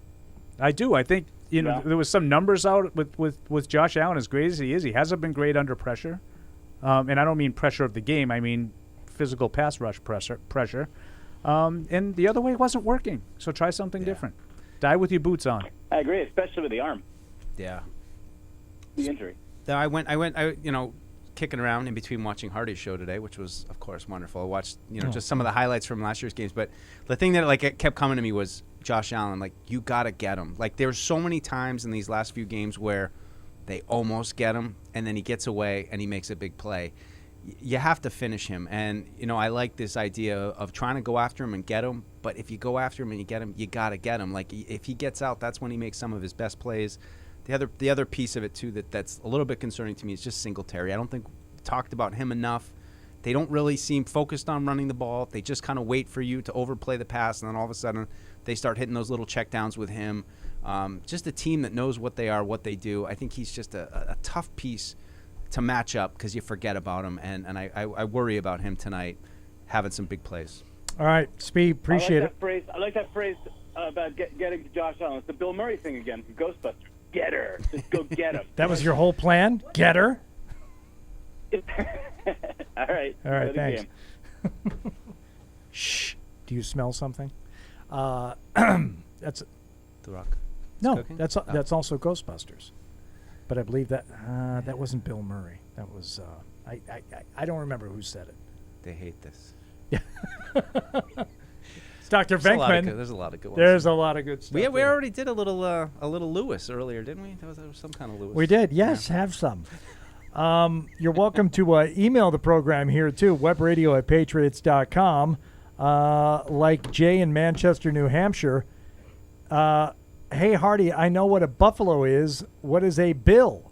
That's Jay in Manchester. That's a good question. We don't really talk about that enough, do we? So, I mean, as in the Buffalo Bill, and that's who they're named after, I would assume. Oh, yeah. That's like Pat Patriot. I feel like we're finally getting But that to would this be, question. It's been looming over us this whole time. We've never highlighted it. Like, what the heck is a We've bill? never really talked about it before. So I assume. Bill Belichick, Bill Parcells. Yeah, the that's Bills. that is interesting. Someone's got to know. I would just like to say that Google is free, and so that I don't trust just Google this. I don't there trust are there are a precious few things in life that are ungoogleable. Like what? I don't think this is one of them, but maybe it is. I'm giving him the benefit of the doubt. So we'll work on it. I will say that I get the question of, like, what's a Hokie? Like the Virginia Tech Hokies. Everyone's like, what is that? It's kind of hokey, you know. Well, that is a totally It's a legit. valid question. It's a They're valid like, question. What is a Hokie bird? What is a Hokie? What mean Patriots? Oh boy. The Bills. The Bills. So I hold on. I'm finding now. Okay, well I'll talk to Mike while you're on Google. Yeah. Mike, so I wasn't able to finish hearing behind enemy lines because I had to run. But Yeah, she was like, where did she go? Where did Tamara go? She was upset. She thought you didn't like her. But I want to follow up on something that she said about in making the Patriots one-dimensional. She thought they would focus more on Ramondre Stevenson. I'm like, I don't know. I'm indifferent on that. Well, it's kind of funny when Paul and I were saying when you talk to someone else who has an outside perspective of your team and they've scouted your team, and then they come at it from a different angle, and just like we come at it from a different angle when we like look at other teams, I feel like it's just funny to hear her like pumping up the defense of like, oh man, they got it, and around here we've been kind of a little bit concerned because the defense hasn't played all that great the last last week, obviously. The pressure hasn't been great the last couple weeks, and I mean another part of that too is I think Barmore going out. I don't think we've given enough kind of credit to that, but I see what she's saying just because I think the Bills have had a lot of problems with third down running backs and backs who can receive out of the backfield. So I get where she's coming at. You look at the Patriots offense and what stands out, Ramondre Stevenson. But I also think that the context of it, they've had trouble running him traditionally. I mean, a lot of what he's gotten has been there's not much there, and somehow he dodges tackles and is able to make something out of nothing. So he's got to have a huge game. Pierre Strong, Kevin Harris are both active and dressed. So no J.J. Taylor this week. Maybe we'll get one of those young guys to spell Ramondre a little bit. I don't think he can go wire to wire right now. Yeah. I was interested they didn't elevate J.J. Taylor. Interesting with Pierre Strong. We know what happened last week with him. So, are we ready to throw him in on third down pass protection, or just do those guys just get a couple carries to spell Stevenson? I just worry about Stevenson. You got 6 games left. Like you need him to be ready to go. You don't know what the deal with Harris is. So yeah, some concern there. I also am. I know we were, a little bit sad about the inactive list, but I'm, obviously it's positive to see David Andrews back, and also Jacoby Myers. I'm happy that, he didn't end up on that list either, especially after what happened in last week's game, because I think that he's a reliable guy for Mac Jones. Sure Damian Harris, it's like you're going to need Jacoby Myers out there. Absolutely, yeah. And I mean, Harris we knew was going to be out, but, I guess even the question and the questionable of Jacoby Myers really put into doubt. It's like how much you're really going to be able to compete in this game if you take away, the reliability of somebody like Myers. You're going to need Mac to move the ball and to have someone to move it to tonight. So Jacoby being in is huge. I feel bad for Mac Jones in the sense of I feel like he just hasn't had his starting offensive line since since he's gotten back. He has not had the healthy original offensive line that he came into the season with. And obviously that's the NFL where injuries happened. It just happens to everybody. Shouldn't be overlooked. It's a big thing I talked about earlier, just the overall unreliability of the tackles this year, and a lot of times surprises like this with, oh, hey, Trent Brown's not available, or, oh, hey, Isaiah Wynn's hurt. Those things just seem to continually pop up. The name, in fact, comes from legendary frontiersman Buffalo Bill. And according to Wikipedia, which is never wrong, only the name solely for recognition, as Buffalo Bill Cody had no special connection with the city of Buffalo. He did, however, live for a few years in nearby Rochester, and 3 of his children are buried at Mount Hope Cemetery in Rochester. But just the name alone, Buffalo Bill, we're the Buffalo Bills. That's it. That's where it is. Story, Hansel. Well, Hardy, somebody asked Hardy, Morel, Hardy, and I'm answering. You to answer. History lesson over. Well, it's funny because why don't we talk about your jacket some more? My jacket is cooler than that history story you just shared. Well, when I drove back cross country, when I moved back, me and my dad, we stopped in Nebraska at Buffalo Bill's ranch. He has a ranch in Nebraska, so that's why I was confused. I'm like, why's Buffalo got him? So I don't know, it's just strange. Okay, wait. I have another story that's been floating on the internet, which actually I see it on the screen right now. So since someone wanted to bring up Kurt Warner potentially being an OC here, have you seen the Tom Brady tweets coming here? Oh yeah. I feel like that's a stretch, but that's just me. I don't see why. There's no way. I don't see how or why. But if people, I don't know. It feels So to me many like Jeff Howe threw this out there as a maybe thing, and people are taking it as and people a are like, maybe. that's why the Patriots are fixing the cap space so they can pay him. I'm like, what? So many things would need to happen. Number one, Tom Brady would want to come back here. Okay? Which I don't think he left on the best of terms. Yes, they have enormous respect for each other. Okay. Number two, you would have to completely give up on Mac Jones. He's not the guy, and so instead we're going to go in this direction. Number three, and this one I don't think it's talked about enough, the owner would have to sign off on bringing Tom Brady back when Tom Brady, in part, chose to leave here and did not want to finish his career with the New England Patriots. Right. So those are just 3 of the 1,900 things that would have to happen in order for Tom Brady to return and quarterback this team for, a year? 2 at the most at the age of 47, 40. What are we doing? What are we talking about? I don't get it. Could we role play for a second? Hey, Tom, why do you want to go back to New England? Do you have, what? Just give me a, what? They're loaded. They are? I just realized. I love playing for Bill. Yeah. You do? Right. I think the only way they've got a great offensive coordinator. They do? I feel like he would come back and it would just kind of be the proof of see, he was nothing without me. Now I'm back and I can just carry the team on. So he's coming back to spite even more. I won without you, and I'm going to come back. And now we come back and flip the team around. I don't Bill, get are it. you ready to admit that you can't win without Tom Brady? I am. Bring him back. I mean, wait, can we just stop?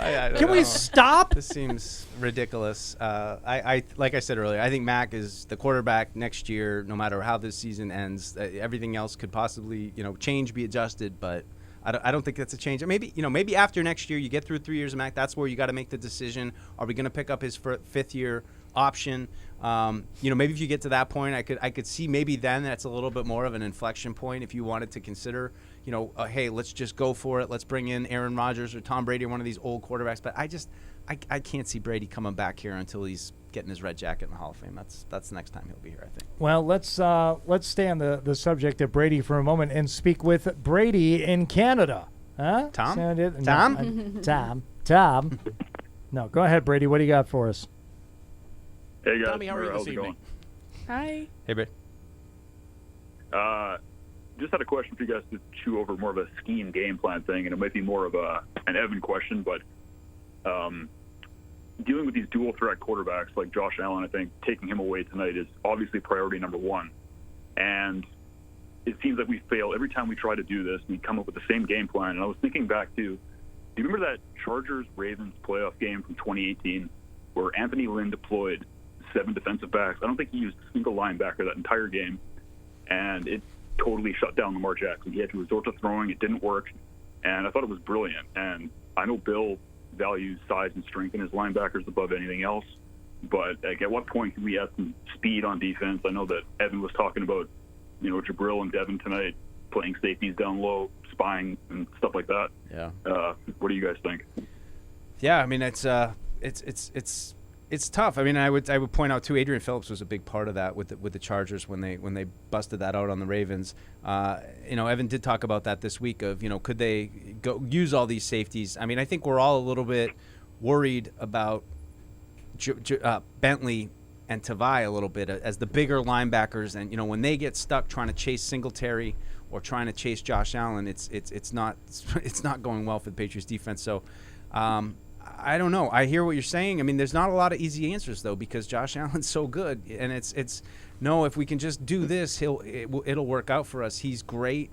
He makes plays late in the down. He's got the ability to get away. He's big. He can break tackles. So I think it goes back to you got to get after him. You got to, when you get the chance to hit him, you got to hit him, and you got to get him to the ground. You can't let him buy time with his legs and pick you apart. He's done it too much the last couple of games. I don't know what the answer is though. I hope maybe tonight we see something that's a little bit different that says, hey, they've thrown a little bit of a curveball at him. That would at least be, a little bit encouraging that they're trying to, drum something new and different up for him. All right, Brady? Yeah, thank you. All right, thanks. Appreciate it. 855-PATS-500, web radio at patriots.com. We'll go to Chris in Tallahassee now on the Patriots Pregame Show. Hi, Chris. What's going on, guys? How you doing? Coming sort of a frequent caller at this point. Probably the only caller you get in Tallahassee. I don't know about that. Really? Oh, sure. All right. Well, we're big down two south. things. One, talking about free agency. I wanted to touch on that before I get him tonight. Do you guys at all entertain the subject of bringing in Odell Beckham? I know it's been beating a dead horse here the past few years, but are you guys on board with that? I'd love it. I am. I love him. I don't think he has any interest in the Patriots, but I would love to bring him in. I thought that they said that he like Bill Belichick loved him. Yeah, and that he would love to come here. Well, he's supposed to visit the Bills tomorrow. He said he wants to go to teams that have great passing attacks and great quarterbacks. Yeah, I agree He with loves that. He loves Bill Belichick.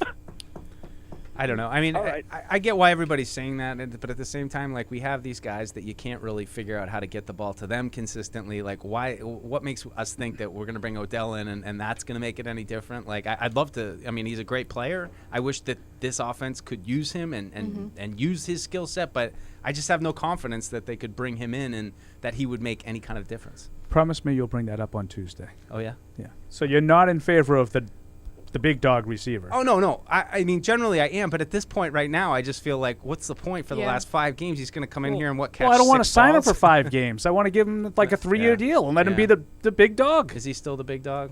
Oh, okay. He's not the big dog. I think that. I'm going to revisit this on Tuesday. All right, okay. I think that like the tackle situation is probably bigger than getting a number 1 wide receiver right now. But I would take Odell. No, and I would take him. In preparation for our Tuesday conversation, if there's one thing I'm taking from this year, it's that we do need that big dog receiver. But I mean, we can talk about Odell, whether he's that guy or not. I just like to see more production overall from the passing game, and feel like, hey, when we plug that guy in, he's going to be able to be productive. All right. We got to step aside again. First of all, we want to thank FedEx. We are ready for the holidays, and when I say we, I mean they. I am not ready, but FedEx ready for the holidays. Also, Dapper Labs and NFL All Day with NFL All Day. Your favorite Patriots highlights become digital video collectibles called Moments. Not only can you buy and sell them on a secure marketplace full of thousands of NFL fans, you can also use them to compete in epic game day challenges. Check it out and find some moments from all your favorite Patriots players on NFLAllDay.com. TouchView Interactive from the Yokers Company offers New England's leading schools and businesses technologically advanced and easy-to-use interactive displays, providing enhanced collaboration and improved student outcomes in the classroom, and an easy way to foster communication and teamwork in any business environment. Available in multiple sizes, TouchView also offers a built-in VC, allowing for easy use through video conference systems. For more information, visit okers.com. $1 million? For picking players? That's a lot of money, DraftKings. You know how many jokes I got to tell to make $1 million? Probably like a half of one. Take a free shot at $1 million with DraftKings, the leader in daily fantasy sports. Verizon, the network America relies on, and the official 5G network of the New England Patriots. Get in on the action with DraftKings, the official daily fantasy partner of the New England Patriots. New customers can download the DraftKings app now and play free for millions in prizes using code PATS. That's code PATS, only at DraftKings. Minimum $5 deposit required. Eligibility restrictions apply. See DraftKings.com for details. When someone accidentally threw away the school play costumes, Oh no. replacements were shipped with FedEx. And with picture proof of delivery, everyone could focus on the perfect opening night. FedEx, where now meets next. For residential delivery only. There's no season better than football season. And there's no better place to get in on all of the action than with DraftKings, the official daily fantasy sports partner of the New England Patriots. To add to the thrill, DraftKings has millions of dollars in prizes up for grabs every week. So head to the app now and check it out. If you haven't tried it yet, fantasy football is easy to play. Just pick 9 players, stay under the salary cap, and pile up points for yards, touchdowns, receptions, and so much more. There's no better way to put your football knowledge to the test than to compete for a shot at $1 million in total prizes. Download the DraftKings app now and use promo code PATS to get a shot at millions of dollars in total prizes every week. That's promo code PATS to get a shot at millions of dollars in total prizes every week, only at DraftKings. Eligibility restrictions apply. See DraftKings.com for details. In sports, if you think joy only happens after you win, think again. Look at the world's most successful athletes like Serena Williams, Brooks Koepka, and Alex Morgan. They don't spend all their days grinding away. They take time to enjoy themselves, like getting together with friends over a Michelob Ultra, because they know that happiness is the key to winning, and that joy is the whole game, not just the end game. Michelob Ultra. 95 calories, 2.6 grams of carbs. It's only worth it if you enjoy it. Enjoy responsibly. AB Michelob Ultra Light Beer, St. Louis, Missouri. Patriot Place is the region's #1 shopping, dining, and entertainment destination. Shop your favorites, including Vineyard Vines, Express, Olympia Sports, Petco, and more. Enjoy dining at one of our 19 restaurants, including 6 String Grill and Stage, Scorpion Bar, and Bar Louie. And don't forget about the entertainment. Explore your inner artist at Muse Paint Bar. Watch a movie at Showcase Cinema Deluxe, or grab a controller and start gaming at Helix Esports. For a complete directory listing, please visit patriot-place.com. Join the conversation by calling the Ace Ticket hotline at 855-PATS-500 or email the show at webradio@patriots.com. I didn't have Paul having his punching bag being Iggy Azalea on my bingo card tonight. That's a good point. Live from our studios inside Gillette Stadium, here's Hardy. Hey, Patriots fans. Yes. It's always. Yeah, you. I thought you were talking to us. I'm talking to Deuce. So look at him over there. Yeah. I'm a Patriot. Do I have an opportunity? Is there something? It's always game on with Dunkin, which is why grabbing a coffee is the most important game day ritual. Because the best call for football is Dunkin, the official coffee of the New England Patriots. America runs on Dunkin. Don't crumble that. We need that. No, watch this. No. Boom. Right in the trash. Did not go in. So I threw my when you thing out on the Sports Hub on my other chin wag. Yeah. And just now you did. Yeah, it didn't really get much of a reaction either way. Well, what's the did problem? Move the needle? I guess not. I don't know. I doesn't it make sense to try to get your 5 best guys out there? I know one of on Twitter someone said, like they're actually not without Von Miller, they're more concerning inside. Okay.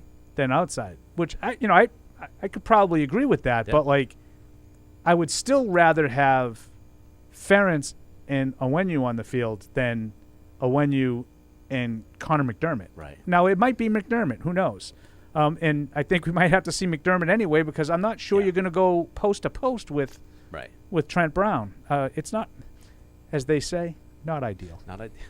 Do you know how many not ideals there were yesterday when the Trent Brown thing? I was composing a tweet. I was getting ready to be like, not ideal, not great. Like everybody, not ideal, not great. That's that's true. Well, I think there's a lot of just hand wringing going on right now, and for good reason.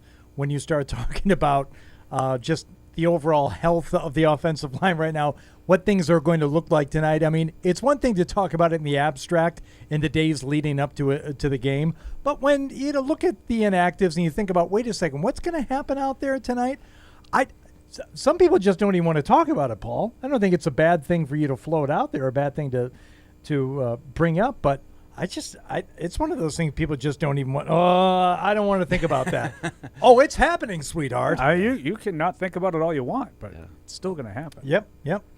I want to talk to Will, who is in Hawaii, and I just want to talk about Hawaiian things more than anything. I but really Will, want to go to Hawaii. Have you been to Hawaii? I've never been. I just want to go. I'm going in June. Hold on. Maui. It's a little cloudy out here today, but hey, we're in Hawaii. Yeah. I want to start this off by saying, man, I have so much respect for you guys. The fact that you guys can sit there in a professional setting, behave professionally when we have this mammoth, epic game just over an hour away. I mean, I can barely sit in my own living room. I can't imagine sitting somewhere doing a podcast. I've had butterflies since I woke up this morning. This game cannot come quick enough. But anyway, here's my point. Here's what I wanted to ask you guys. Okay, and trust me, I didn't need any more juice to get me fired up for this game, but I'm listening to Wiggy and Greg, and they have actually made the case, Wiggy has, that this is the biggest game in Mac Jones' career. Don't know if you guys seen the segment or whether you agreed with him, but I was interested to get you guys' thoughts on that. I didn't see the segment, and I do not agree with that. I believe a playoff game is a bigger game than this, but...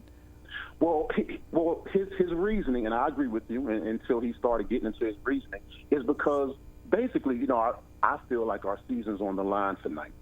How does Mac respond? It's a fork-in-the-road game. I mean, you either go one way or the other. I think this game is going to go so far in determining how we look at Mac Jones. Can you go toe-to-toe with Josh Allen? Do we need someone else in here? You got Tom Brady somewhere off in the abyss, I'm going to talk you off the ledge on. I'm going to talk you off the ledge on 2 points here, Will. Number one, even Josh Allen didn't look like Josh Allen in his second year.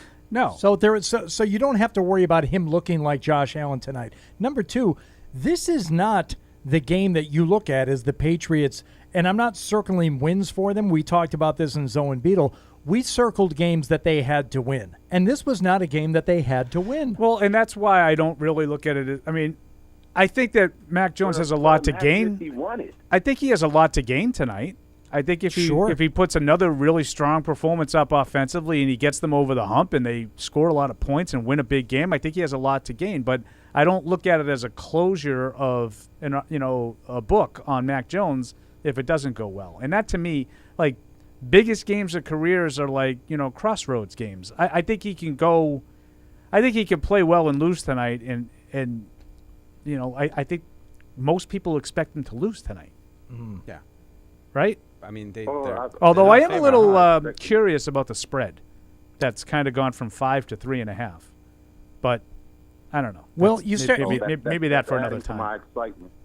Okay, adding to the excitement. That's what I'm here for. Well, I'll just leave you with this. If you start getting worried and you start feeling a little anxious, but look out the window. You're in Hawaii. Okay, don't worry about it. Everything's gonna be fine. Yeah. Remember that. Guys. Okay.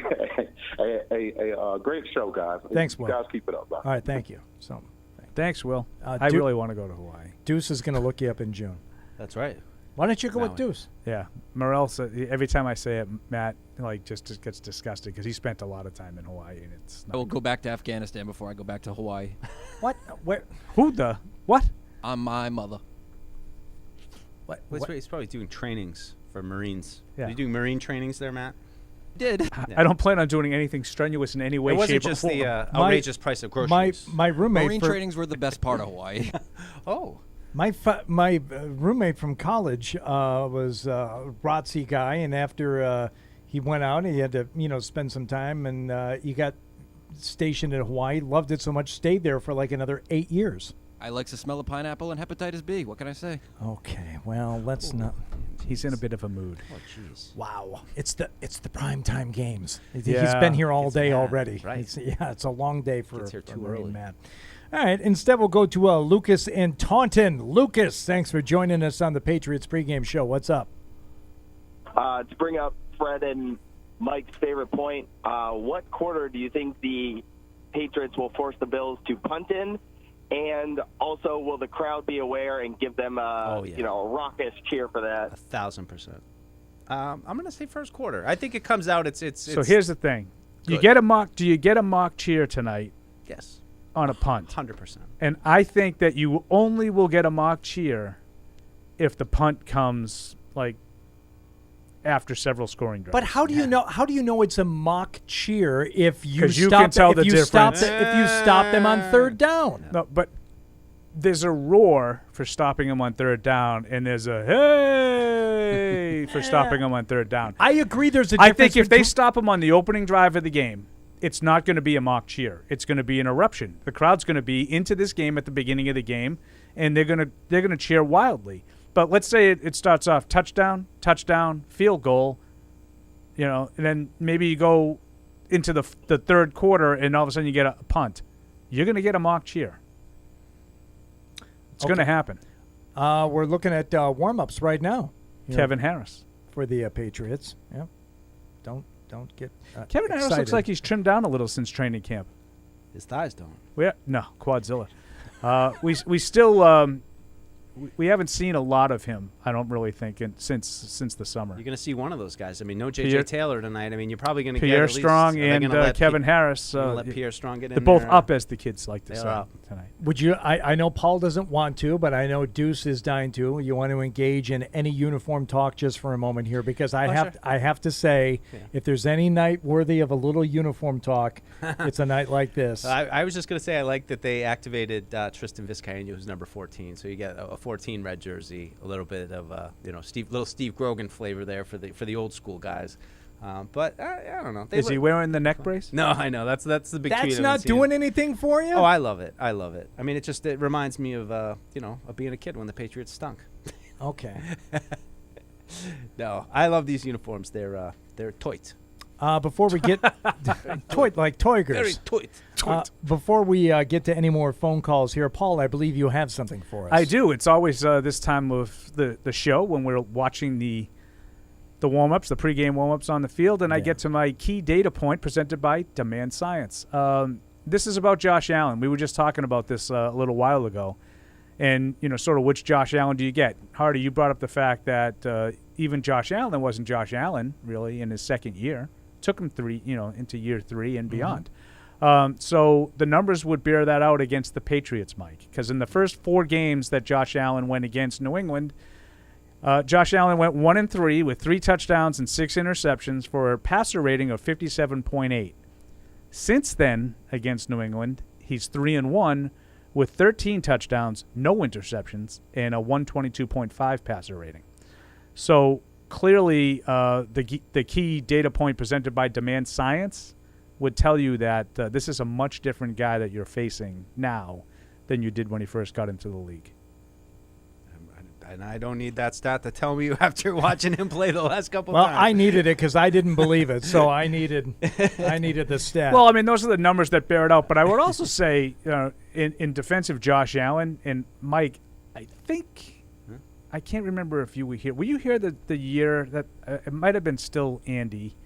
We played Buffalo late in the season on a Saturday, and the numbers weren't great. It was like a 50% completion percentage, but he made some throws in that game that were tremendous. That was the 19 season. Was it the 19 season? They lost. It was a big game. Like Buffalo was like creeping around, and they fell short. But even at the end of the game, if you remember, he completed a bomb, got inside the 10, and the Patriots defense made a stand and ended up holding. I think they won like 24-17, something like that. But it was and there's your number 14 right there with. There it is. Good look, right? Tristan Vizcaino. He's a tall fella.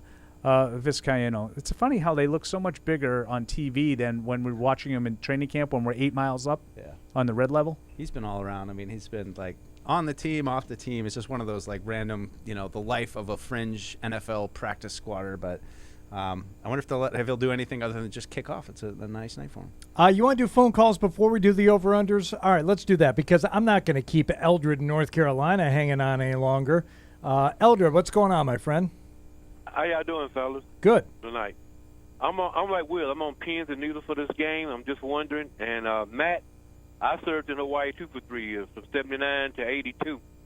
And as the military guys, we understand the feeling over there. But as tourists, it's something else. I've been as a tourist. But okay.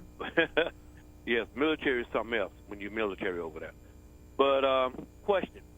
What would y'all consider a win if we don't win? No moral victories in Week 13. I'm sorry, Eldred. There is no win unless you win tonight.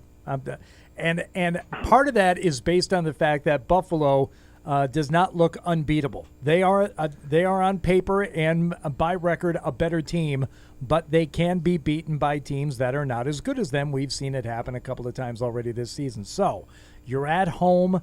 You're both coming off the same amount of rest after playing on Thanksgiving last week.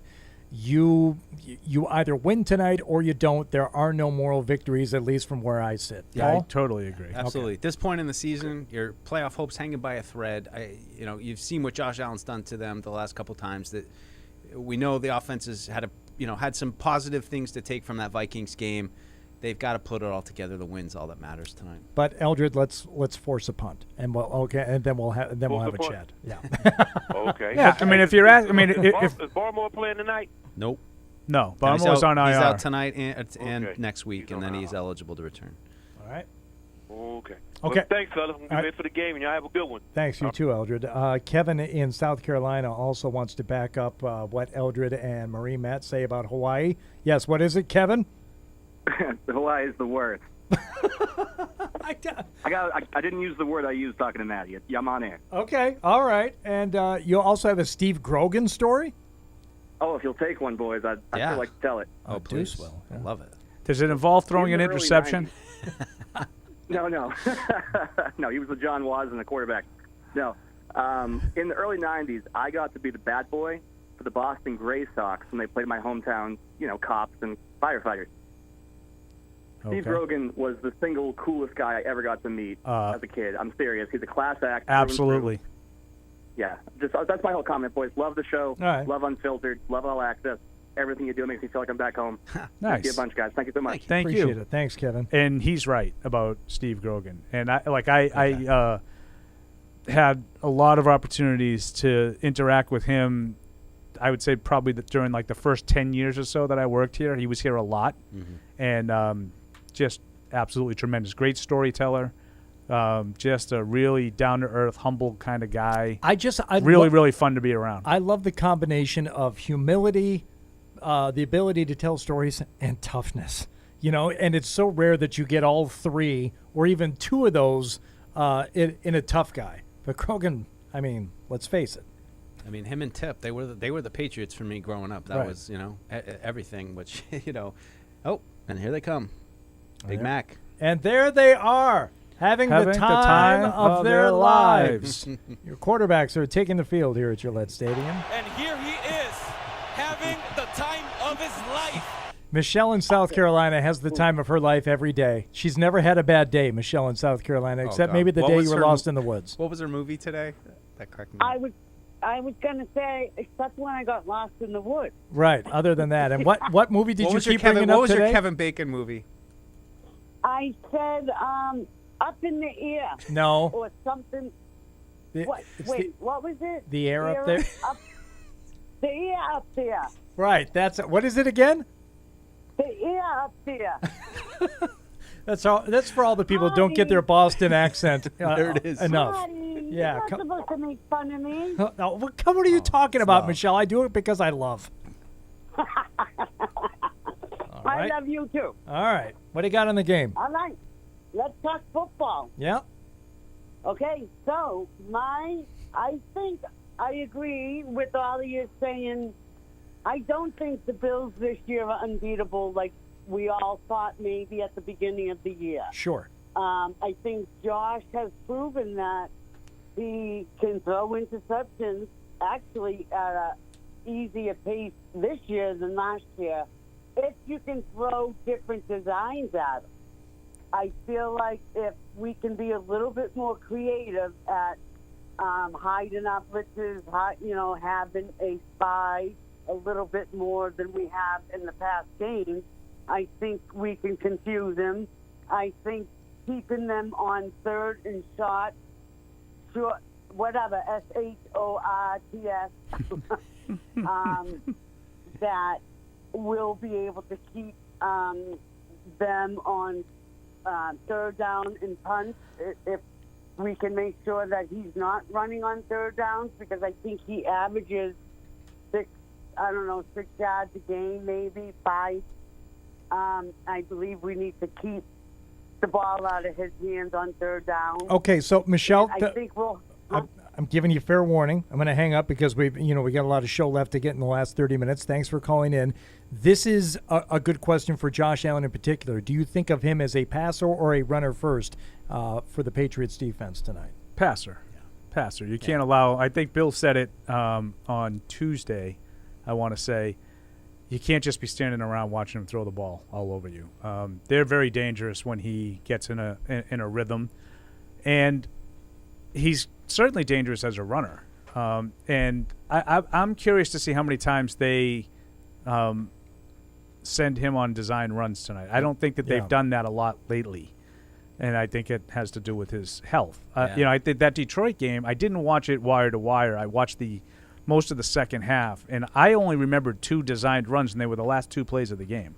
Now, he ran otherwise, but I'm just talking about, he's looking at, they come out, they got, maybe power on one side, tight end, and it's just shotgun. He checks and just runs around the end because it's a numbers game. Especially like 3rd and short, 4th Yeah, and he knows short. he's going to be one-on-one with a linebacker or a defensive back, and he's going to beat that guy and get 10 yards and pick up a first down.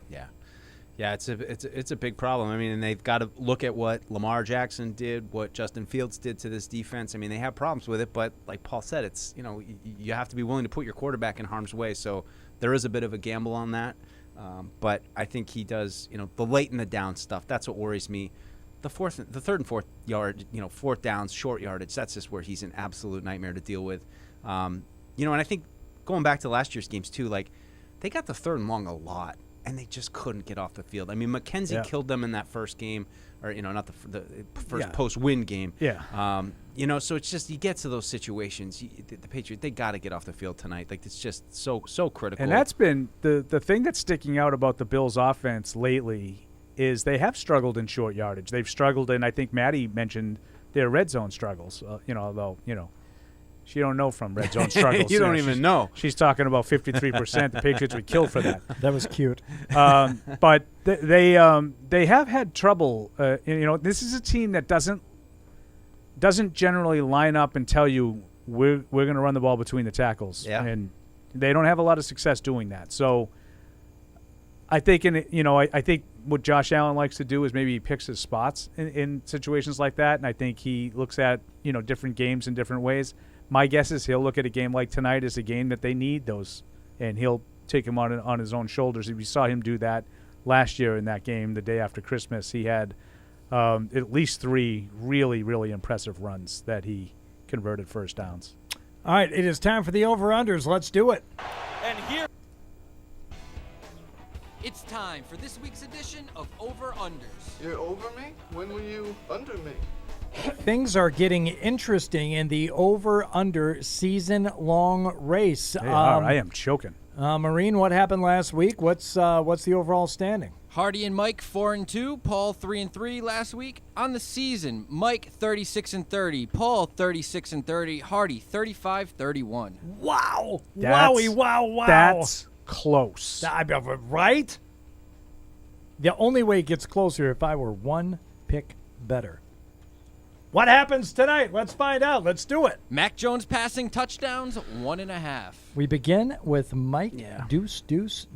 Yeah, let's kick it off with some positivity. I think he's got 2 TD throws in him tonight. He better if they're going to stay in this one. So I'm going to say over. Yeah, me too. I like the over. I like a lot of different scenarios that gets over.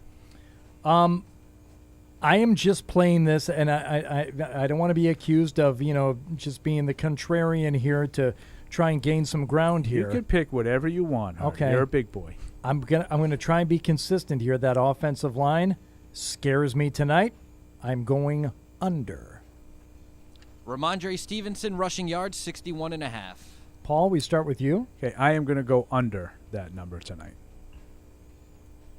So, again, sticking with my just theory that Mac Jones is going to be affected more by the offensive line deficiencies tonight, more so than anything else. They're going to rely on the running game, and I know what you're saying, Paul. Playing from behind, they're going to have to throw the ball. I'm not buying it. I'm going over. Yeah, this one's a real tough call for me. Was for me, too. I'm going to go with Paul, though. I think it's going to be a throwing game, and I think Stevenson could maybe do more of his damage little check downs, taking them to the house, that kind of stuff. Exactly. It's going to be tough running up the middle. You don't really know about the offensive line, so I'm going to go under on that one. Josh Allen passing yards, 268.5.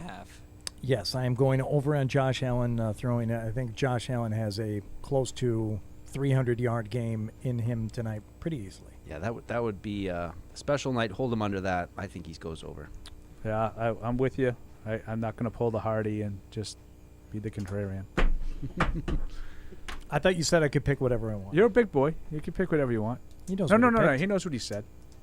Stephon Diggs reception, 6.5. Deuce. Oh boy, and I do love me some Stephon Diggs, as Paul knows. I'm going to go under just to hex him. Bad night for Diggs. That'll work. Yeah. All right, good. You're welcome. I'm going to take the over, and the reason for that is something that Mike and I have been talking about a lot. It's kind of hard to predict things that you haven't seen. And we keep saying until you see something different with the way they play in these situations.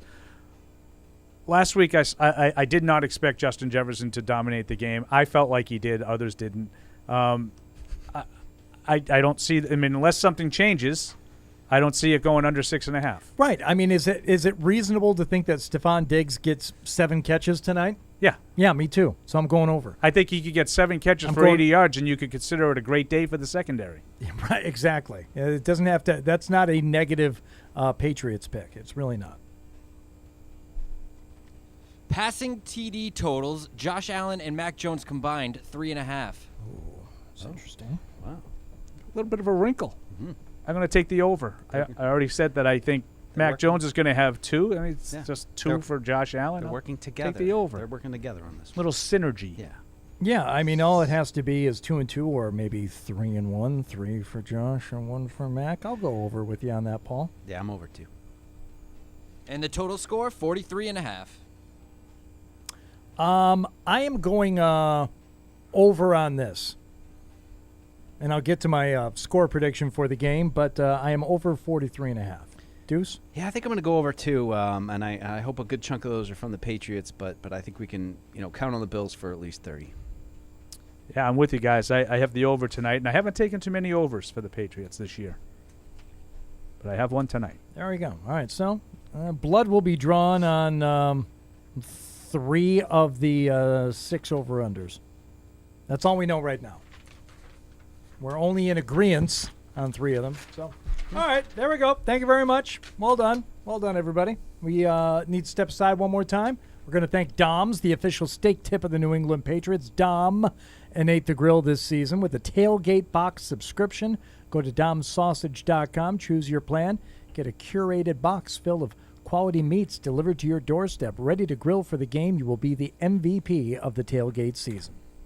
TouchView Interactive from the Yokers Company offers New England's leading schools and businesses technologically advanced and easy-to-use interactive displays, providing enhanced collaboration and improved student outcomes in the classroom, and an easy way to foster communication and teamwork in any business environment. Available in multiple sizes, TouchView also offers a built-in PC, allowing for easy use through video conference systems. For more information, visit okers.com. $1 million? For picking players? That's a lot of money, DraftKings. You know how many jokes I got to tell to make $1 million? Probably like a half of one. Take a free shot at $1 million with DraftKings, the leader in daily fantasy sports. Verizon, the network America relies on, and the official 5G network of the New England Patriots. Get in on the action with DraftKings, the official daily fantasy partner of the New England Patriots. New customers can download the DraftKings app now and play free for millions in prizes using code PATS. That's code PATS, only at DraftKings. Minimum $5 deposit required. Eligibility restrictions apply. See DraftKings.com for details. When someone accidentally threw away the school play costumes, Oh no. replacements were shipped with FedEx. And with picture proof of delivery, everyone could focus on the perfect opening night. FedEx, where now meets next. For residential delivery only. There's no season better than football season. And there's no better place to get in on all of the action than with DraftKings, the official daily fantasy sports partner of the New England Patriots. To add to the thrill, DraftKings has millions of dollars in prizes up for grabs every week. So head to the app now and check it out. If you haven't tried it yet, fantasy football is easy to play. Just pick 9 players, stay under the salary cap, and pile up points for yards, touchdowns, receptions, and so much more. There's no better way to put your football knowledge to the test than to compete for a shot at $1 million in total prizes. Download the DraftKings app now and use promo code PATS to get a shot at millions of dollars in total prizes every week. That's promo code PATS to get a shot at millions of dollars in total prizes every week, only at DraftKings. Eligibility restrictions apply. See DraftKings.com for details. In sports, if you think joy only happens after you win, think again. Look at the world's most successful athletes like Serena Williams, Brooks Koepka, and Alex Morgan. They don't spend all their days grinding away. They take time to enjoy themselves, like getting together with friends over a Michelob Ultra, because they know that happiness is the key to winning, and that joy is the whole game, not just the end game. Michelob Ultra. 95 calories, 2.6 grams of carbs. It's only worth it if you enjoy it. Enjoy responsibly. AB Michelob Ultra Light Beer, St. Louis, Missouri. Patriot Place is the region's #1 shopping, dining, and entertainment destination.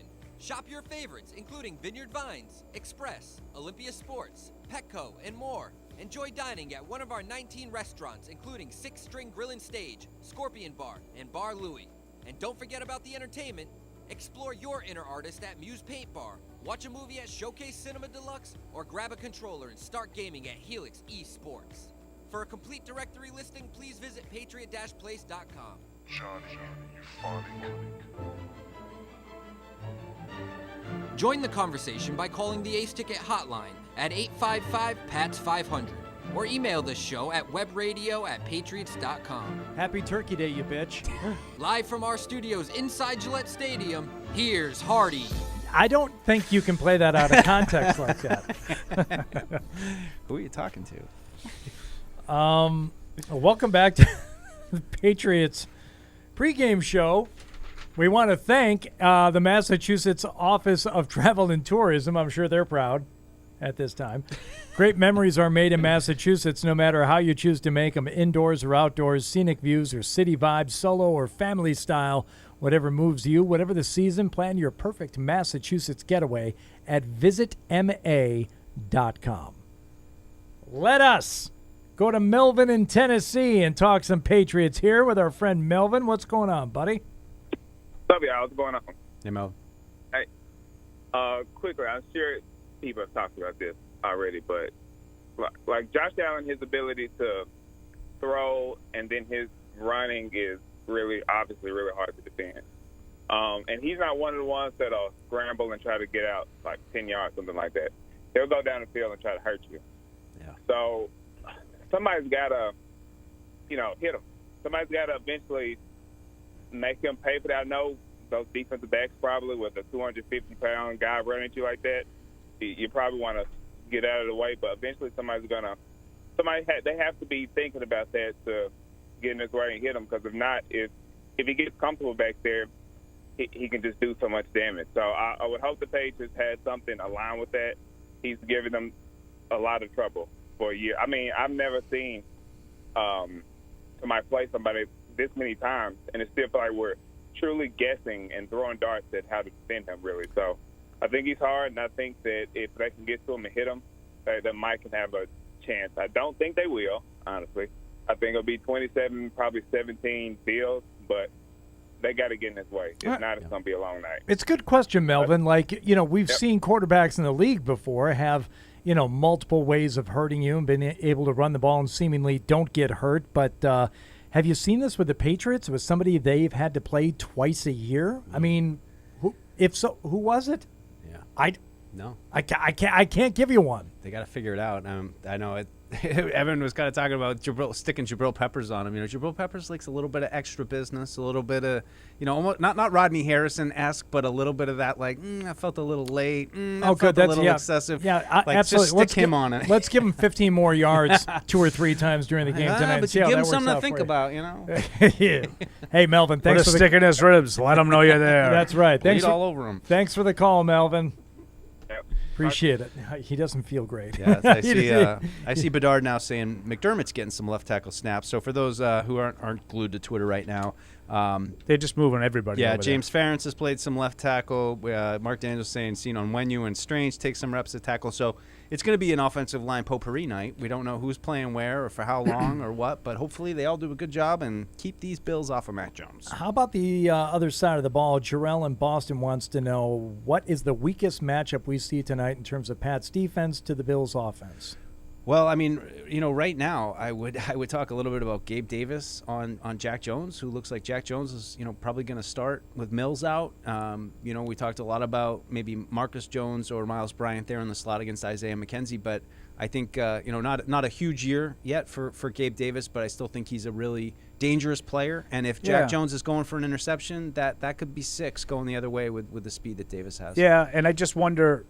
I know Gabe Davis has sort of been hot and cold most of the year, and I don't know if he is known as a great route runner. I think that's what I would worry about. Like, if Diggs were on Jack Jones, I'd really be concerned because just get him to bite on something, yeah, and then you're gone. He's such a good route runner and very technically sound.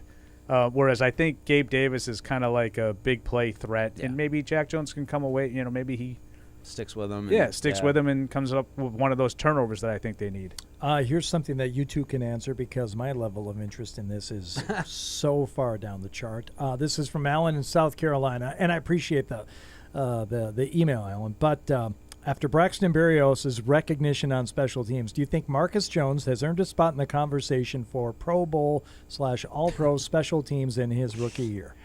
Well, we saw Gunnar do it with about 22 returns. So, and I mean, most of those came in the last little section of the season. So, absolutely, Marcus Jones has a really good chance. There's when you have a touchdown, it's almost like by default. I think Gunnar had 2, or maybe he one was just a big one. And he had a touchdown right? against the Chargers, I think. Yeah. I think there's a really good. Now, Marcus Jones has been far better, in my opinion, returning than Gunnar was the year that he was All-Pro. God, Gunnar. It was basically the Chargers game. Yeah. Right. Marcus Jones has had I think, an impactful return in every game he's played. I think he has too. But if you're talking Pro Bowl, I don't All-Pro, care. I don't. It's not my thing. Mac was Pro Bowl last year. It's not my thing. It's not my thing. All right, Sunday 6-pack. Let's do it. This is the Sunday 6-pack, so kick back and listen to my position. I'm itching to get the picks back. You better bring a big stack. Get it mixed, Jack. I came to win it. Yeah, this is the Sunday 6-pack. It's a Sunday 5-pack with a Thursday night game thrown in, of course, tonight's game. But we'll get to that last. First up, we have to find out what happened last week and where the season totals are. Matt? Last week, Mike and Paul 4-2, Hardy 3-3. These season totals are not as close as the over-unders. Sorry.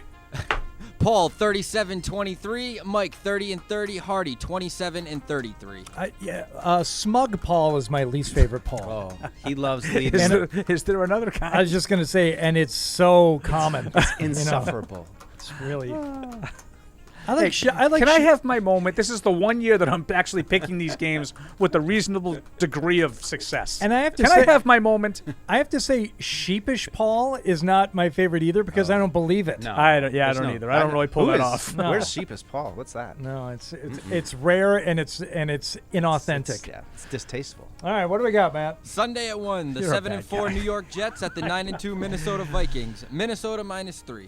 All right, Vikings at home, lane 3 to the Jets. Deuce, what do you think? Really interested to see this game, just how, the Vikings are so up and down, and obviously the Jets are surging, and the Patriots need the Jets to lose. Just curious how they match up. Sauce Gardner, maybe going against Jefferson, do they have any more success? But I'm going to stick with Minnesota, but knowing full well, I think the Jets could win this one. And I'm going to take the Jets. For some reason, I think this Mike White thing has injected some life into the offense, and I'm going to stick with it until I see something change. So I'm going to take the Jets on the road. I am not compelled to stick with something that I only saw for a week. Now, I would be smart to just pick with Paul across the board whenever possible, but Vikings getting a nice long rest here. I like them laying 3 at home against the Jets. I'll go with Minnesota. All right, can I interrupt just for one quick second to give some good positive vibes for the Patriots? Fire away. Reading this tweet here from Rick Goslin. The Bills-Patriots game tonight draws the Sean Hockley officiating crew, which, by the way, kills the post-game show because it'll be 3 hours later than it normally is. Son of Hockley. But here's the good part for the Patriots. Home teams are a league best 8-3 with Hockley this season. The Patriots have never lost with Hockley, posting a 5-0 record. The Bills are 0-2 with him with 2 10-plus penalty games. Wow, he didn't like the Bills. All right, As but- Joe Murray would say, the wrangle is in full effect. Yeah, they're right in the middle of the pack, though. This officiating crew is right in the middle of the pack in terms of flags thrown. Yeah, I'm just talking about average. wins. Yeah. The Patriots have never lost with this guy. What about against the spread? What's the ATS stat? I'm just talking about wins and losses. Guy. Okay. All right, Guy. Well, I need to know about the spread later on, but if Well, an outright the win, Patriots have they never would cover. lost. That would Fine, be a cover. Fine. Never, not once. Next. Sunday at 1, the 7-5 Washington Commanders at the 7-4 New York Giants. Washington -2.5. I am going to take the home team, Giants, to break their losing streak. They have not played great lately, but I did think that they played reasonably well on Thanksgiving in Dallas. I like what Washington's doing, but I think at some point Taylor Heineke's Taylor Heineke. I don't mean to sound like a jerk, but is it okay for me not to believe in the 7-5 Washington Commanders? Sure. Okay. Well, I picked the Giants. I don't really believe in the Giants either, though. So Yeah. I kind of I defeated believe my own argument. No, I believe in the Giants a little more than I do the Commanders. I'm with you, Paul. I'm going to go with the Giants. Yeah, you know what? I'm going to go with the Commanders. I think I went with the Giants earlier this week, but Another I'm one. having a little. Guys can't just pick games the right I'm way. Flipping. They just I'm all- flipping. They have to try to make up ground. Right. Some good mojo going on. Hedging in Washington. against himself and other, pick things. It's weird. Unbelievable. I'm just trying to do my job. Okay. Sunday at 4, the 8-3 Miami Dolphins at the 7-4 San Francisco 49ers. San Francisco -4. People talking about this as the game of the week. There's some good games on the schedule this week. Let me tell you something. Red Zone Paul. Full. You want to effect talk Sunday. about? Do you believe? I might go to Seabrook. Do you Beautiful. believe in the Dolphins up against that 49ers defense? It's a good test for him. I do. I'm going with the Dolphins.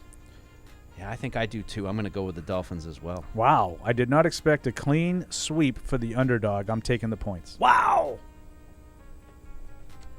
The 6-5 Los Angeles Chargers at the 4-7 Las Vegas Raiders. The LAC -1. Deuce. Yeah, I've been going with Josh all year, and I don't know why I'm going against him now, but I'm going to. I think the Chargers are going to pull out the tight division game. I'll go with them. Paulie Paul? You got the LAC, Mike. I am going to take Vegas. I think they've found some toughness the last couple of weeks in finding a way to score late, get games in overtime, and then finish it off and win in overtime. So I think this is one that the Raiders stay. I'm kind of rooting for the Chargers for selfish reasons because I think that might push the Raiders game out of the primetime window. But I think Vegas wins. Yeah, it feels like the Chargers. What are field goals down to in terms of what that means in the point spread? It's like 2 now. 2.5 3 home team. No, I'm confused. Fred again. No, I'm gonna go with the Raiders with Paul. I think they found a little something. The 9-2 Kansas City Chiefs at the 7-4 Cincinnati Bengals. KC -1.5. Another great game. Yeah. Great game. And I'm Big going to game. take Cincinnati at home to continue their streak. I think they've won 7 of 9 or something like that after an 0-2 start, and they beat them twice last year. I think they have a little something against the Chiefs. I think that is a well thought out argument. I'm taking the Chiefs to win by a touchdown. Yeah, I'm going with the Chiefs too. I reject everything you said. It was well stated, Paul. It made sense. But Deuce and I are both going Chiefs. Can't catch a break here. Make a move. And tonight's whole game, store the got the flu. 8-3 Buffalo Bills at the 6-5 New England Patriots. Buffalo -4. This is a current spread. Ooh. Oh, all right. This is So up it's to back date up with to 4. With I the don't Patriots' offensive line issues. Yeah, I am. I'm going to take the Bills to win this one. I think they go over the point total. I think the Patriots do score some points tonight, but I think it is a 33. This is going to sound so much worse than it is. Don't get offended. It's a 33-17 win for the Bills tonight. Yeah, that feels about right. I mean, these offensive line issues. This is just not ideal. It's not ideal at all. So I'm going to take Buffalo as well. I'm in the same neighborhood as you, Hardy. I think the Patriots will score a few more points than that, maybe, but I'm still going to go Buffalo. Let's go 34-23. Yeah, I mean, I can definitely give you a scenario that the Patriots pull off the upset. It involves the course. turnovers that I talked about. Of course. And I don't like picking games where I feel like in order to win, I have to have the team that I'm picking against just play poorly. And that's what I feel. I feel like if Buffalo plays reasonably well, they are better. And I will say 31-23. That's the pick I've been going with. I'm not sure. I'm a little concerned about that offensive line in the 23 part of it, but I just think Buffalo will find a way to overcome the wrangle that Joe Murray loves. Yep. That's going to do it pretty much for the Patriots pregame show. We're going to be back here post-game. I'm thinking meet back here, I plan on being back in the studio no later than 11, guys. Oh, please. 2-hour, 45-minute game would be like Christmas come early here on this December 1st Thursday night matchup. Ask Maddie how long her postgame shows are. Oh, yeah. Does she even have to do one? Maddie Glad with her 25-minute pregame show. Lucky. We're just starting it right now. But instead, we will be here for the full post game. We hope that you will join us then. Yeah. Thank you to Maddie Glad for joining us and going behind enemy lines, and Tamara Brown, who ran off to take care of her other duties here. But for everybody involved in the Patriots pregame, thank you for listening and watching. Thank you for downloading this podcast. Subscribe on Apple, Google Play, and everywhere else you listen. Like the show? Please rate and review us. Listener comments and ratings help keep us high in the podcast rankings so new listeners can find us. Be sure to check Patriots.com for more news and more podcasts.